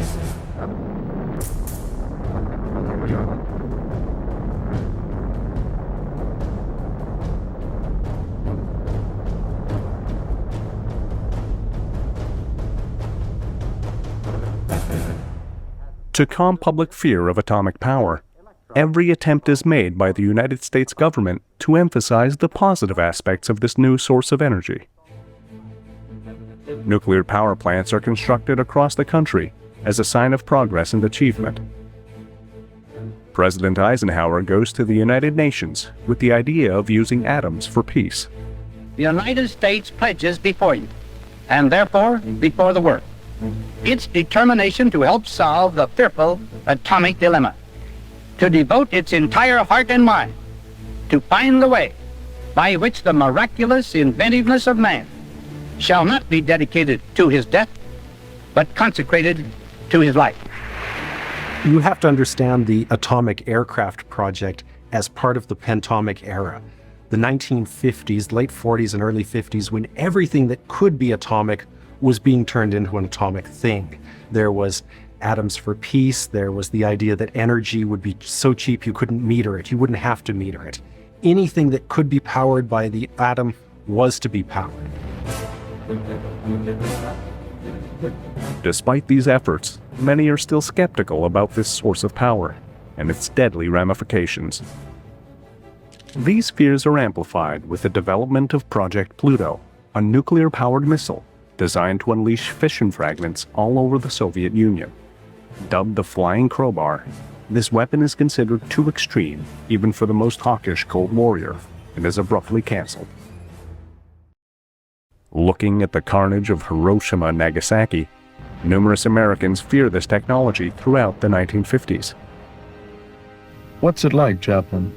First of all, one sees a very, very bright light, followed by a shock wave, and then you hear the sound of the blast, and then it seems as though there's a minor earthquake.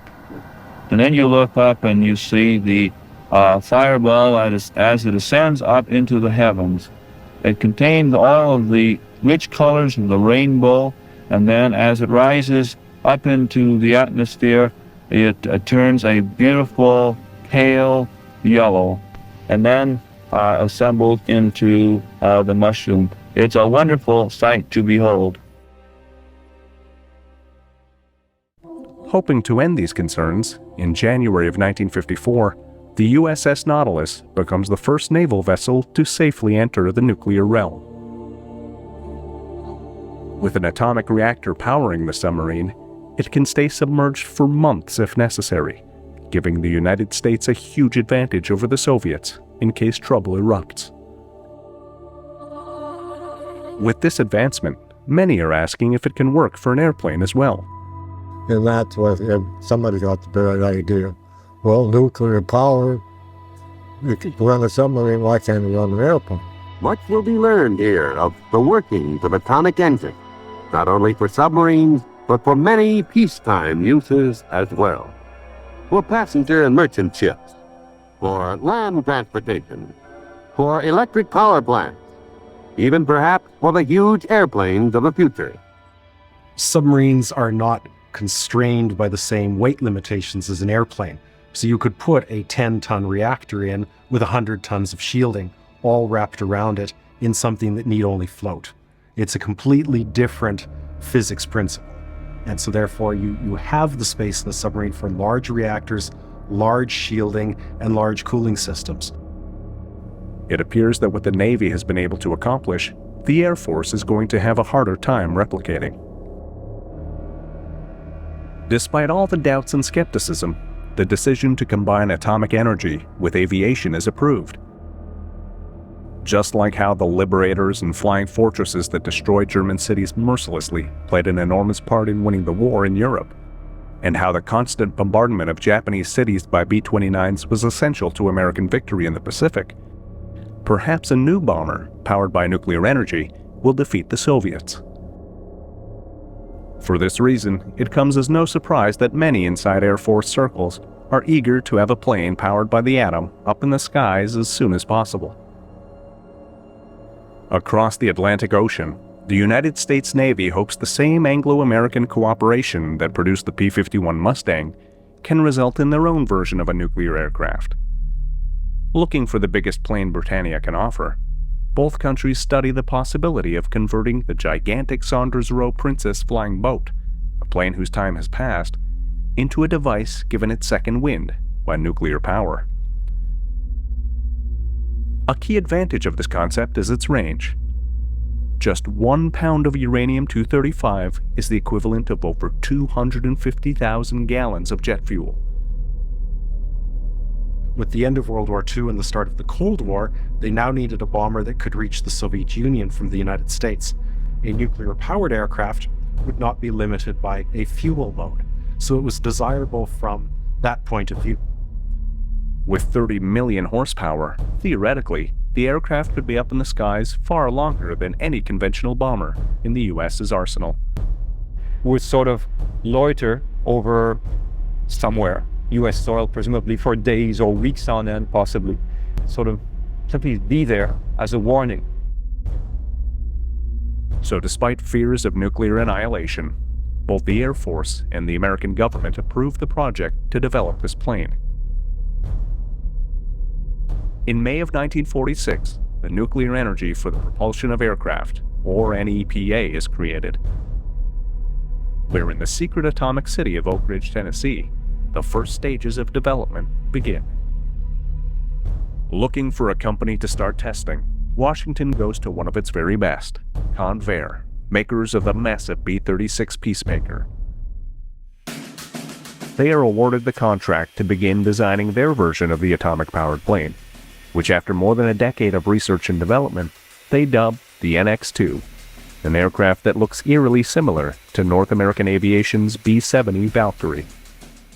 The question is whether they'll use a B-36 or the new revolutionary jet-powered B-60 to begin their preliminary tests. An act of divine intervention makes this an easy decision for Convair when a tornado rips through Carswell Air Force Base, damaging a fleet of peacemakers. With little to lose, it is after this natural disaster when the choice is made to repair one of the B-36s, named the Crusader, and turn it into a nuclear-powered bomber under the Plan X6, with the General Electric Corporation chosen as the company to build its reactor.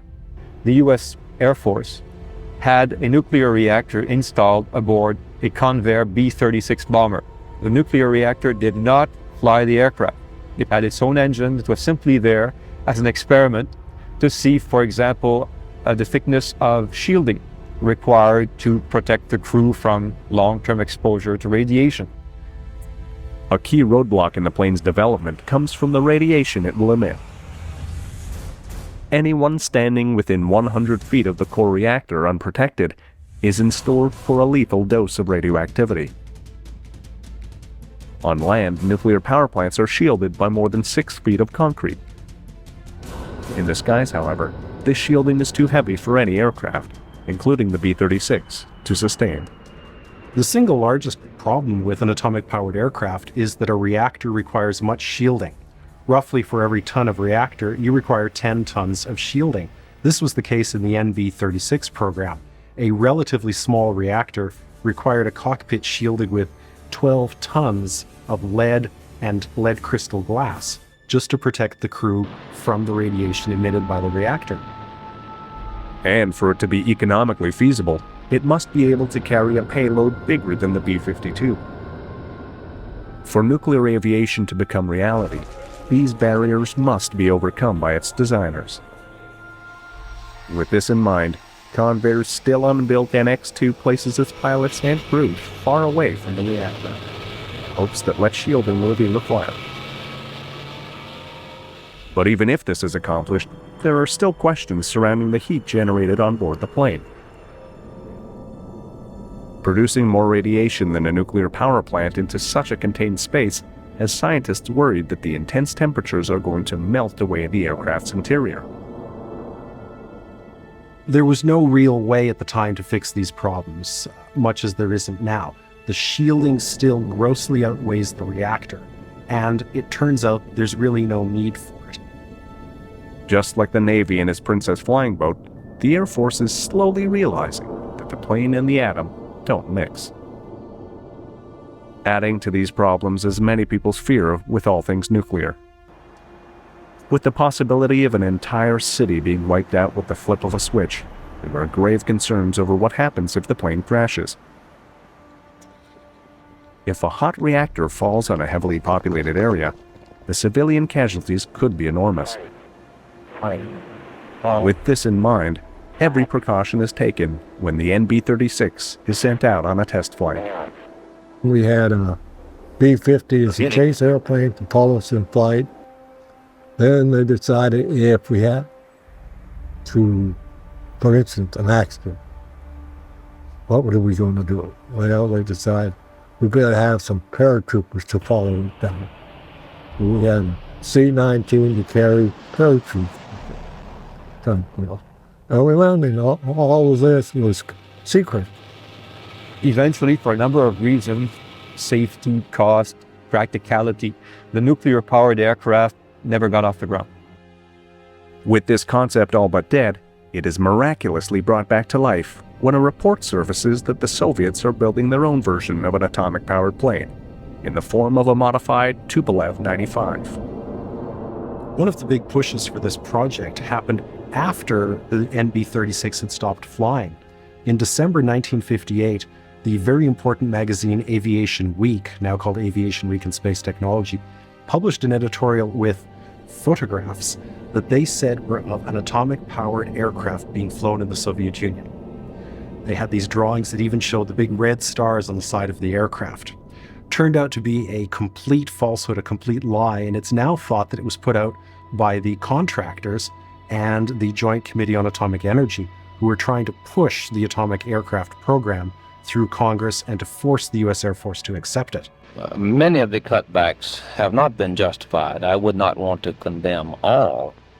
I know one which I regard as very damaging indeed, the cutback and the stretch out of the atomic airplane program. If our technicians were permitted the money and the authority to go ahead, they could fly an atom plane next year. Under the Take It Easy program of the administration, however, we are not scheduled to fly an atomic plane before 1964, if then. I doubt if the Russians will wait that long. Afraid of another Sputnik, the American government assures its people that with each passing year, a nuclear-powered aircraft becomes more of a reality. While behind the scenes, its designers know the project is impossible to achieve. One major blow comes from President Eisenhower, who fights to end this plane before it consumes hundreds of millions of dollars more in appropriations. But perhaps the biggest nail in the NX-2's coffin comes from a Boeing -80 prototype. In 1957, the last year that the NB-36 was flown, the U.S. Air Force introduced its first KC-135 tankers. 3 years later, they had 400 of these aircraft, servicing as airborne refueling stations for B-52s. They could now reach any part of the Soviet Union from the United States without landing. The idea that you now needed a reactor to do this was over, and the U.S. government realized the project was essentially dead because they already had the bomber force that they wanted.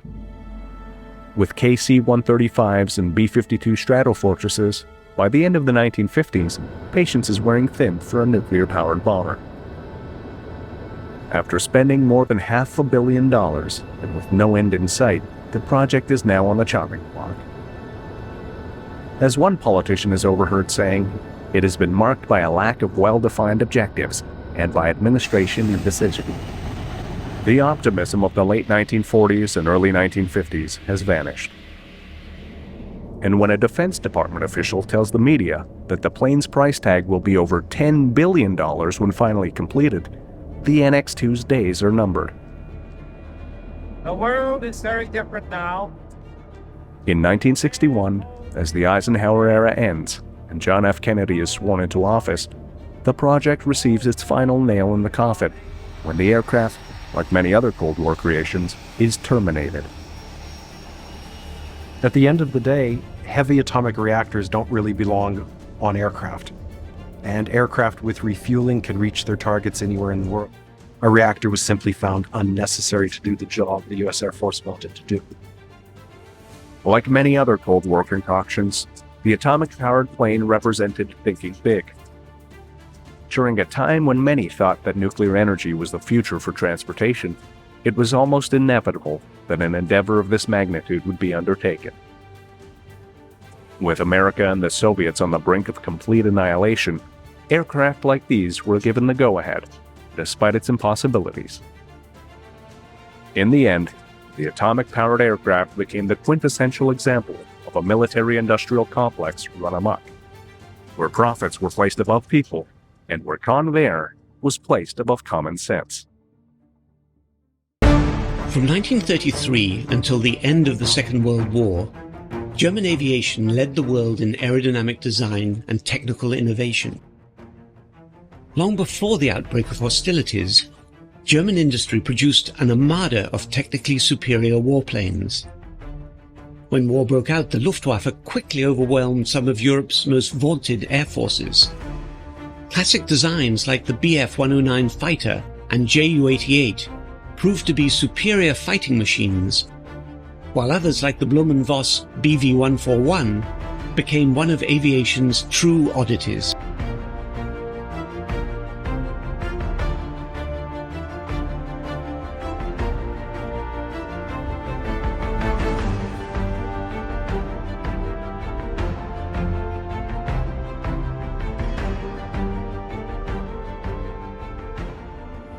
Germany's plan for war in Europe called for an air force that was to be used in direct support of its ground forces. The Luftwaffe's task was to sweep the skies clear of enemy fighters, then destroy enemy troops and installations. Key to the Luftwaffe's success were ground attack aircraft like the Henschel 123 and Ju-87 dive bomber. Ordered in 1934, the Henschel 123 proved to be a rugged and reliable aircraft. It would see service well into 1944. Ground attack was only effective when good battlefield observation and reconnaissance could locate enemy targets. That job was given to the Henschel 126. With its excellent low-speed, short-field characteristics and outstanding all-round view, the HS-126 proved a great success in the early campaigns of 1939 and 1940. The HS-126 would see action on every front, but by 1941 its limited performance was beginning to show, and a new battlefield reconnaissance aircraft was needed. This led to some of the war's most unusual designs. The Blum and Voss company was one of the first to respond with their BV-141. Designed around the concept of maximum all-round view, the BV-141 was in many ways a problem looking for a solution. The unorthodox design featured an asymmetric layout with the radial engine installed at the front end of a portside tail boom and an extensively glazed crew nacelle mounted to starboard. Unusual and radical in design, the BV-141 performed surprisingly well, but in the end it was considered too unconventional and it was cancelled in 1943.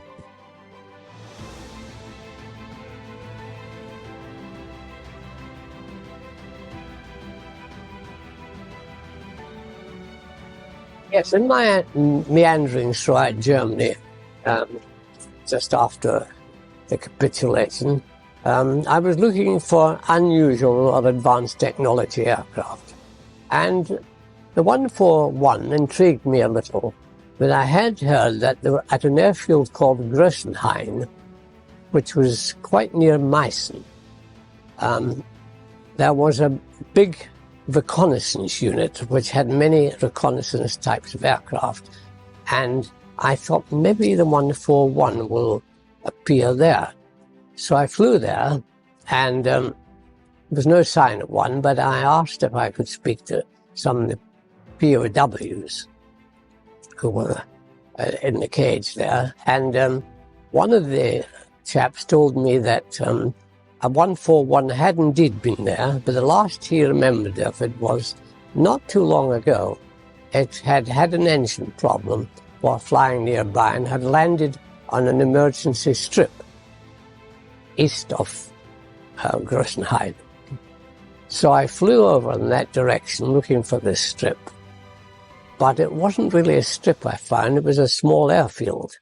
And it was, by this time I'd moved into the Russian occupation zone. And I decided to land there because I had already found that at that stage after the war, the Russians were still very amenable to the Brits because we had come in at the early stages of the war to help them. Anyway, when I landed, there wasn't a lot of aircraft there, and there was a Russian commissar and with an interpreter, and I asked if there was a 141 there.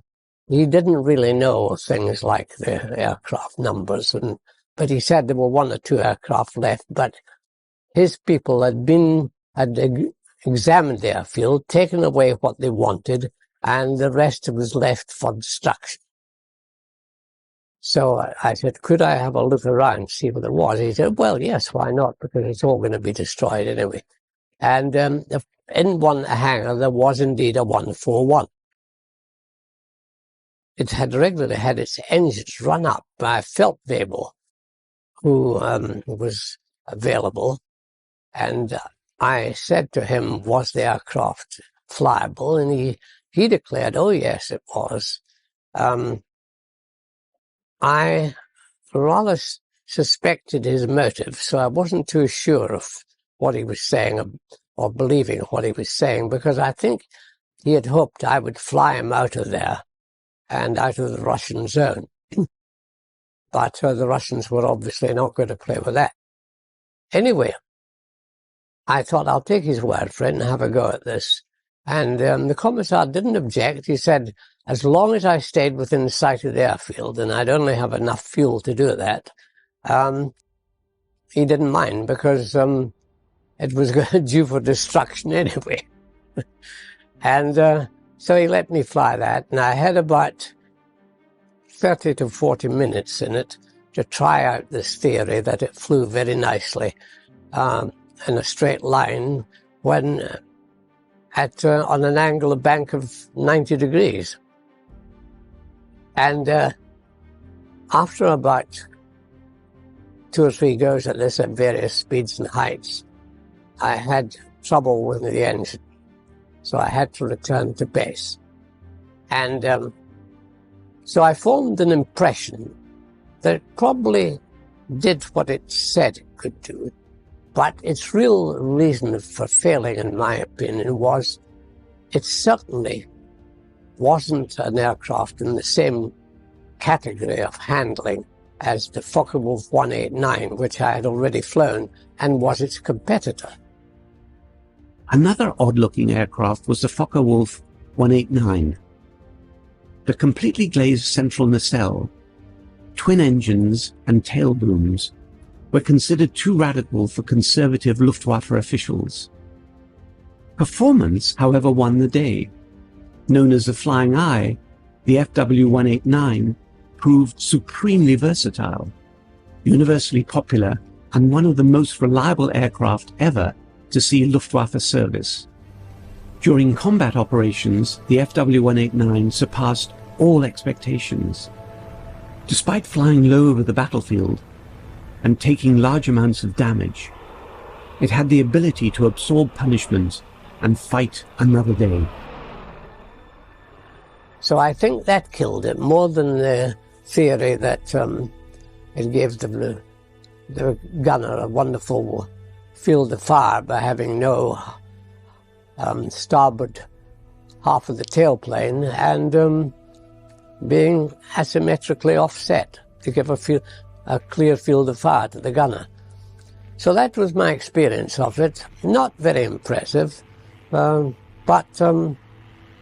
interesting.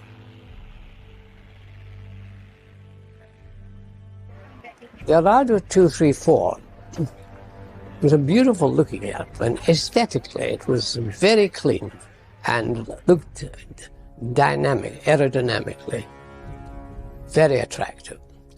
And the cockpit was unusual. It was a glass cockpit right at the nose, and it reminded me, when I got into it, rather of like being in a helicopter. You were stuck right out in the front there with completely clear vision around you. On the other hand, you were sitting pretty close to the accident if it had to happen too. And my first meeting with the 234 wasn't a very happy event, because this was up at Grover in Denmark, where we found a number of 234s, and I had one prepared for a flight by the German crew, because we obviously didn't have the expertise to deal with it at that stage. And I taxied it out to the end of the runway. I was well aware, of course, that the Jumo 004 engines, so fitted to it, had a scrap life, total scrap life of 25 hours. So one really needed to know the service history of the engines you were flying.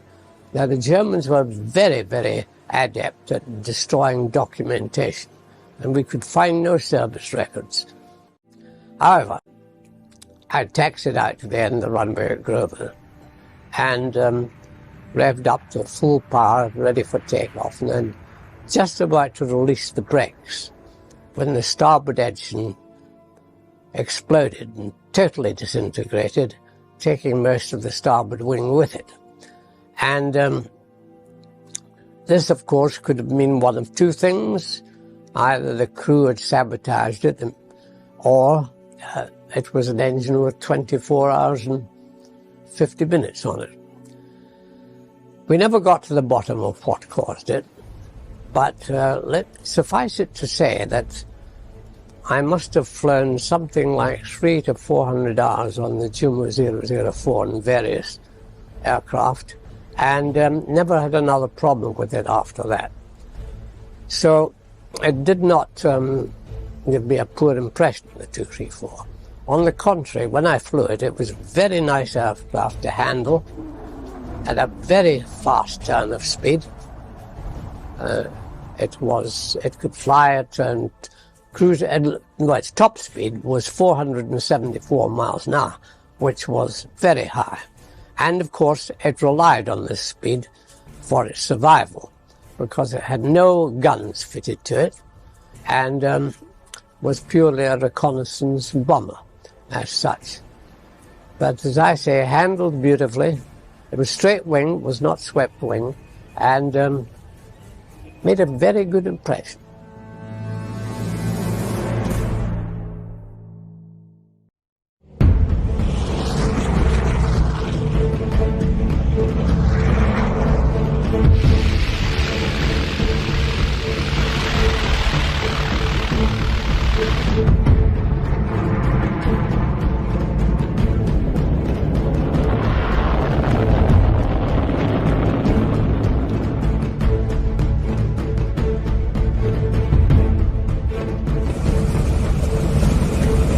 Junkers Ju-52, affectionately known by those who flew her as Iron Annie, or Auntie U, or simply Auntie. The tri-motored transport, which also served as a bomber, was to become a legend, not only for her longevity, but also for her flexibility. She was in fact as much a symbol of the Luftwaffe as the Stuka and the 109. The Ju-52 was like the DC 2 and 3, I would say an iconic aircraft, because its reliability, it's three-engine aircraft, very, very reliable, and one wonders why they weren't more frequently used in the UK and the USA, three-engine layout, because it was very common in Italy, was used quite widely in Germany, and but you just have rare cases of it in the States, like the tri-motor Ford, but it's a great solution. The Ju-52 was constructed with the same corrugated material that the Junkers company was to rely upon for over 2 decades, going back almost to the Great War. During this period, aircraft much larger than the 52, such as the Behemoth Junker G38, also used the same cladding. However, as the 30s came to a close, Junker's corrugated hallmark was starting to look a little tired, especially compared with other foreign types like the American DC-2 and DC-3. Nevertheless, Auntie still stayed in service. The Junkers company had in fact designed a replacement for Auntie prior to the start of World War II. Although they still wanted to retain its tri-motor configuration, it was in most other respects a totally new aircraft. The Ju-252. It was a distinct difference from the very famous Ju-52. It had smooth thrust wings and a very large cargo fuselage capacity. One of the main features about it was it had a wonderful loading ramp, which was operated hydraulically at the back end of the aeroplane. Now, this was a tail wheel aeroplane, but after landing, the ramp could be operated and would come down and raise the aircraft's tail.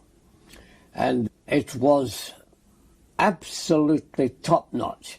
And the incredible thing about it was we actually did experiments to see how this thing would react on the airplane in flight.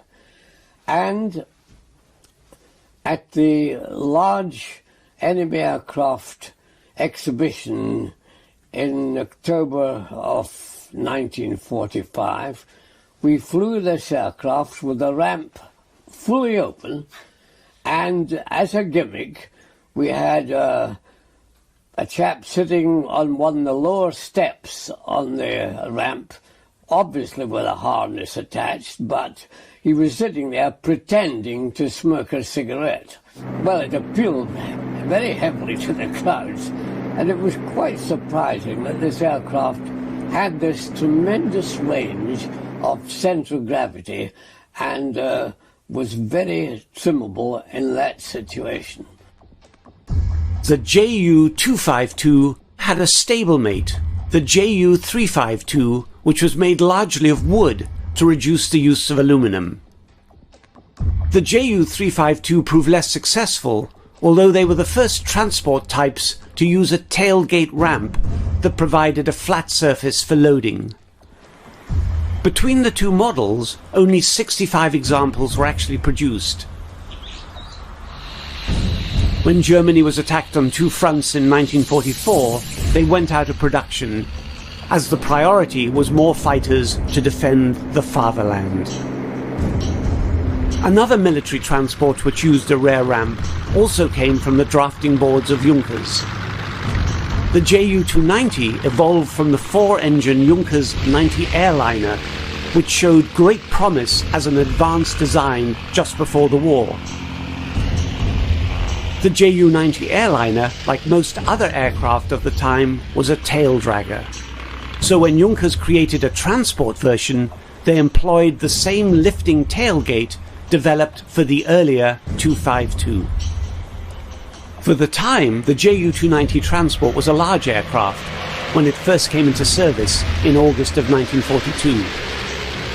When I flew the Ju-290, I was very impressed with it, in the sense that it had a lovely cockpit layout, a very comfortable layout. It was obviously a civil aircraft adapted to a military role, rather like the Focke-Wulf 200. It was almost similarly armed, not quite so heavily armed as the Focke-Wulf 200, but flew very nicely. And I think it would have made a comfortable, with a little adaptation, a comfortable transatlantic piston engine aircraft in the early days. In fact, after the war, of course, the Americans, they had a group like I had, retrieving aircraft, German aircraft after the war. They were called Watson's Whizzers. And Colonel Watson actually flew the Ju-290 back to America via Bermuda. And he was very impressed with it, as indeed I was too. It was certainly the largest land-based powered aircraft in the Luftwaffe inventory. The type was 8 foot longer than the airliner version, had more powerful engines, and a very considerable range. It had been claimed, although never proven, that it made direct flights between Germany and Japan. There was also a need for smaller transports, even smaller than Anti-U. This need was filled by the conversion of a medium-sized glider into a powered aircraft. The Gotha 244 became available in 1943, created by the simple addition of 2 small radial engines to a standard production glider. The radials were actually made in occupied France and as such had little impact on German war production. About 130 of the type were made and proved useful in moving small numbers of troops or light vehicles over short distances.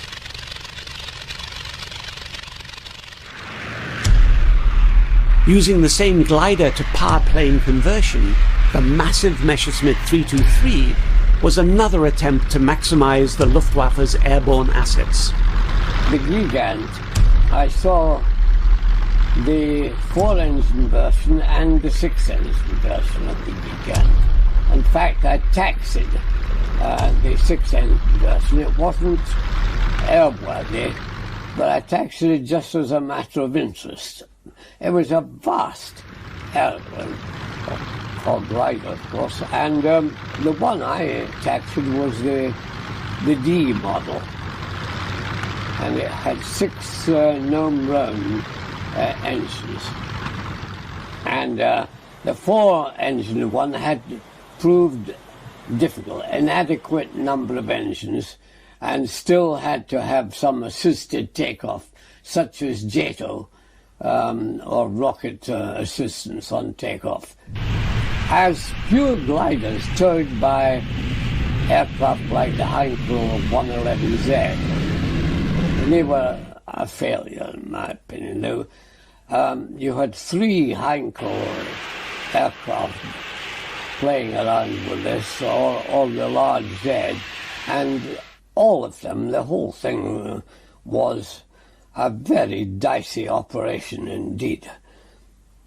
But once you got the 6-engine version going, it was practicable, but of course it was a large, sluggish airplane. Because of its great size and slow speed, the Me-323 was a sitting duck, and many were destroyed by the Allies. But when escorted by fighters, its ability to carry large loads was much valued by the Wehrmacht, especially in the mayhem that became the Eastern Front. Grumman Voss built another remarkable transport aircraft, a long-range flying boat named the Viking.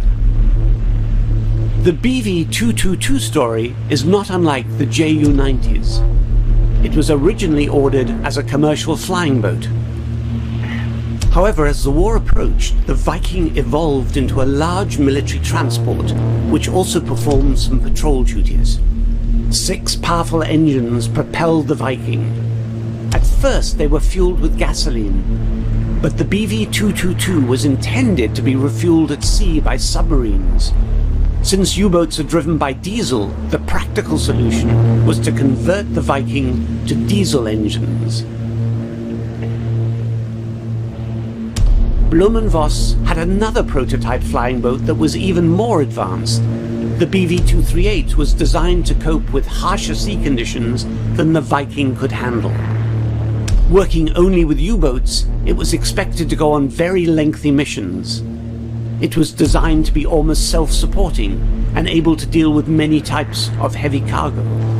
To assist in loading the 238, it was equipped with a massive forward waterproof door in the bow. This could be employed in a similar manner to landing craft on a beachhead. What you see here is only a service hatch set within the waterproof door. To assist in handling cargo, there were derricks and winches located on the hull, making the BV-238 more like a merchant ship than an aircraft. There was also a tunnel which ran the length of both wings, providing internal access to the 6 engines, even when the flying boat was in the air. Only one BV-238 was completed. It was destroyed by Allied fighters just before the end of the war. The final example of Luftwaffe gigantism came in the form of the Junkers 390, a stretch 290 with a very capacious 110 feet long fuselage. Propelling this enormous aircraft would require 2 more engines than the Ju-290 and a much greater wing, over 160 feet in span. The extra wing length actually required an additional set of wheels on each side to support the craft as it landed. Only 2 Junkers 390s were ever built, but even these required enormous resources both in labor and material. After the war, only one of the Ju-390s was ever accounted for. This led to speculation as to what happened to the other aircraft, as the type had more range than any other German plane. When they already had a proven workhorse in the Ju-52, why did the Third Reich become so preoccupied with limited numbers of large transport aircraft? One possibility was that Germany had not prepared for a long war. The premise of Blitzkrieg was achieving quick victory by lightning attacks. The English Channel stymied Blitzkrieg against Britain. With the rapid fall of France, crossing the Channel became the Wehrmacht's primary objective. This could partially be achieved by gliders, which led to large transport planes like the Gigant. Often overlooked, there was one other design that evolved in the fatherland during those turbulent years: the Arado 232, sometimes called the Millipede. Just after Germany invaded Poland, the Air Ministry issued a request for a replacement for the Ju-52. It must be equipped with a rear entry ramp and would employ two of the recently developed BMW 801 radial engines. Arado designers quickly came up with a brilliant design that embraced all the latest thinking in transport aircraft. It had a rear loading ramp, but unlike most other medium-sized transports of the time, it used a tricycle undercarriage. This type of wheel arrangement would not usually work in rough terrain. However, Arado engineers solved the problem by placing a row of small rollers under each side of the fuselage. If necessary, the main gear could be adjusted to kneel the plane down. The 232 would then simply crawl over obstacles on its many rollers, which led to its nickname, the Millipede. At the end of World War II, we were, of course, interested in bringing quite a lot of heavy stuff back from Germany, like wind tunnel gear and even airplanes. And we were looking for cargo planes. We used a German aircraft called the Arado 232, known as the Millipede because of the large number of bogie wheels that it had as part of its undercarriage layout. And this was a most effective system of operating on grass airfields, which abounded in Germany in the early stages, and where traction was very difficult to find under adverse weather conditions. The Millipede's level loading ramp made it ideal for all types of cargo. But the Arado 232 had a major problem. It came in the form of this plane, the very successful Focke-Wulf 190, known as the Butcher Bird. The 190 used the same BMW 801 radial engines envisioned for the new Arado transport. After the German failure at the Battle of Britain, there was no doubt that the new FW-90 had priority for the BMW engines. The Arado would have to look elsewhere for suitable power plants, but there were none with the same power as the BMW 801. To solve this problem, a 4-engine Millipede was proposed with a larger wing. This change led to delays. The end result was that possibly the best military transport of the Second World War was limited to a production run of less than 20 examples, leaving Auntie to soldier on alone. Eventually, almost 5,000 Ju-52s were made. Many continued to fly around the world for a number of years after the war, including some with the RAF. But Auntie was not their only Luftwaffe transport. 2 Arado 232 Millipedes were also flown by the Royal Air Force.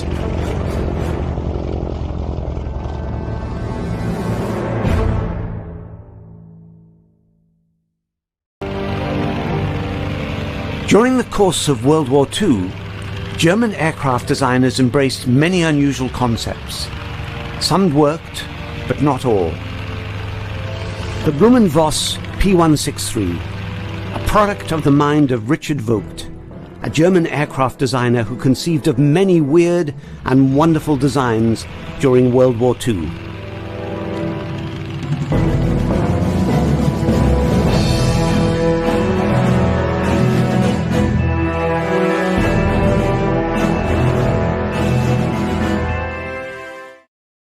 At a time when the shortage of aluminum was starting to affect aircraft production, the P-163 concept offered a way of partially utilizing steel as an alternative, at least in a limited way. Of course, there would be a weight penalty. However, the additional strength of steel might allow the wings to support a crew gondola and each wingtip, thereby allowing much more free space in the main fuselage for engines, weapons, and fuel. Each of the gondolas would have weighed about 1 ton. Vogt predicted that they would actually improve flight performance by reducing both bending in the wings and turbulence from their outer edges. Project 163 was envisioned as a high-speed bomber, fulfilling some of the multiple roles performed by the famous Junkers Ju-88. The Junkers plane was clearly in the fast bomber class.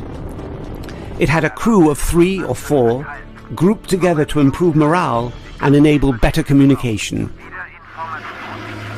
However, the aircraft was lightly armed and relied mainly on speed for survival against enemy fighters. In contrast, the design of Blumenvoss's new proposal necessitated having 2 separate crew seating positions, separated by at least 60 feet. The 163 was manned by a crew of 4, with 2 men in each gondola. There would be a single pilot who would have a spectacular view, not disrupted by turning propellers. More significantly, the pilot sat back-to-back with his navigator and part-time gunner, who was in an excellent position to cover the rear and left flank of the aircraft. To balance the architecture, Project 163's other gondola had 2 gunners, one facing aft, the other forward. At least in theory, this high-speed bomber would have been very well protected. Not surprisingly, there were serious concerns about the actual control of such a revolutionary layout.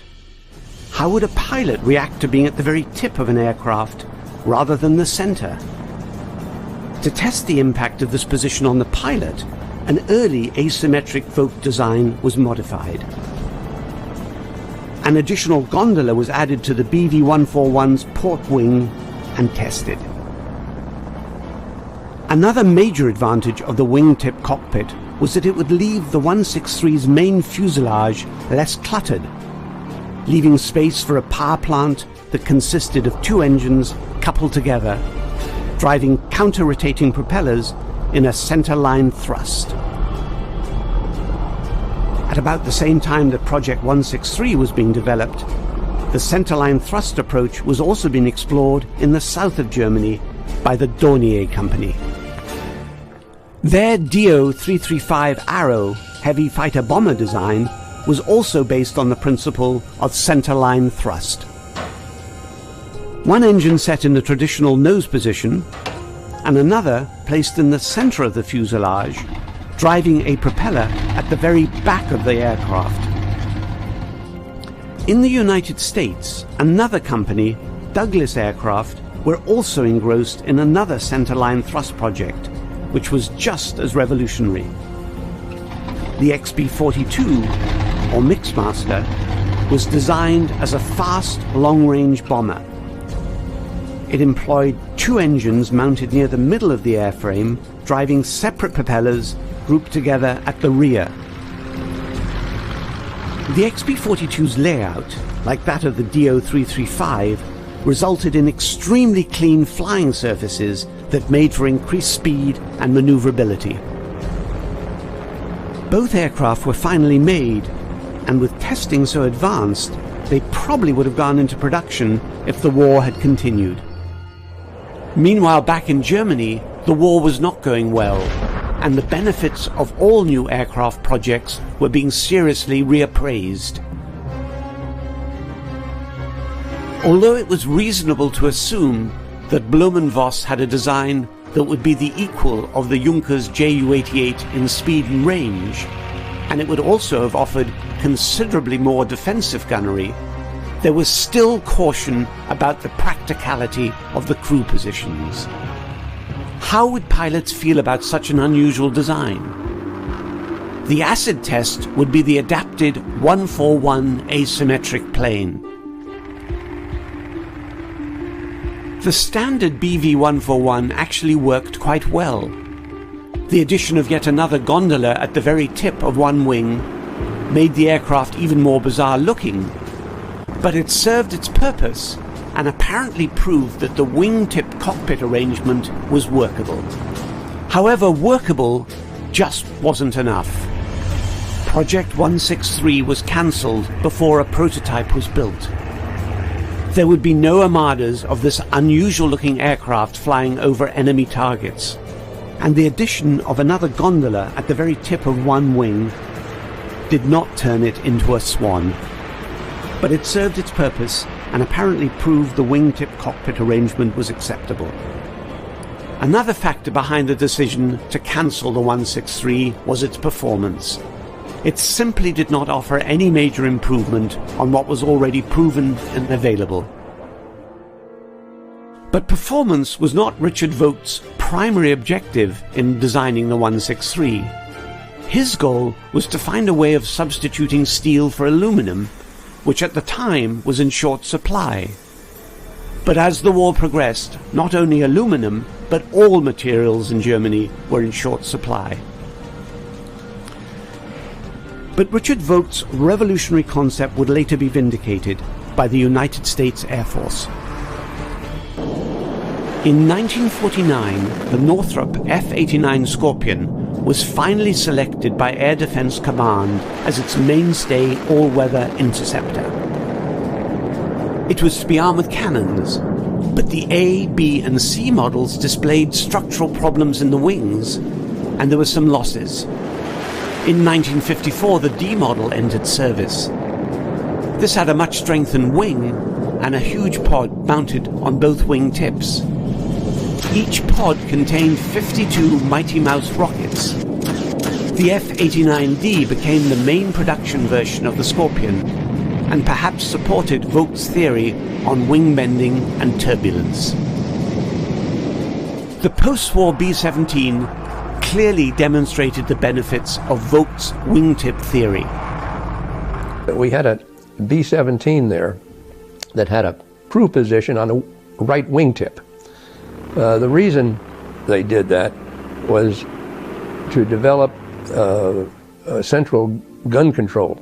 So they had this on the V-29, however it wasn't on a wingtip, but that was what the airplane was built for. However, the war was over and everybody forgot about that, except the Aeromed people thought, oh, what a wonderful thing to find out what it is like to roll an airplane if you're not on the roll axis. Everybody said it didn't make any difference, but they insisted on doing it, and they built a cockpit in that position out there using the formation stick, which was worked through the autopilot, and you could fly the airplane from this position out on the wingtip. So I got to fly it. The one thing you did learn was, you know, when you're in turbulent air, you keep seeing the wings flap up and down. That's not exactly what's happening. The wings tips are more or less steady. It's the fuselage that's moving up and down. And you could sit out there on that wingtip and jiggle the formation stick longitudinally and make the people in the airplane sick, and you were hardly moving. But you didn't do it too much because they'd get mad at you and get even with you later. In recognition of his genius, Richard Vogt was invited immediately after the war to work in America. He contributed to many designs, including the ambitious Tiptoe project and its many variants.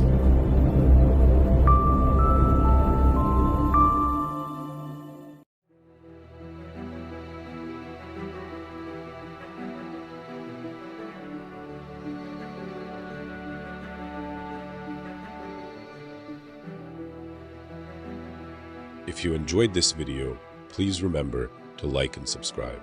And as always, thank you for watching.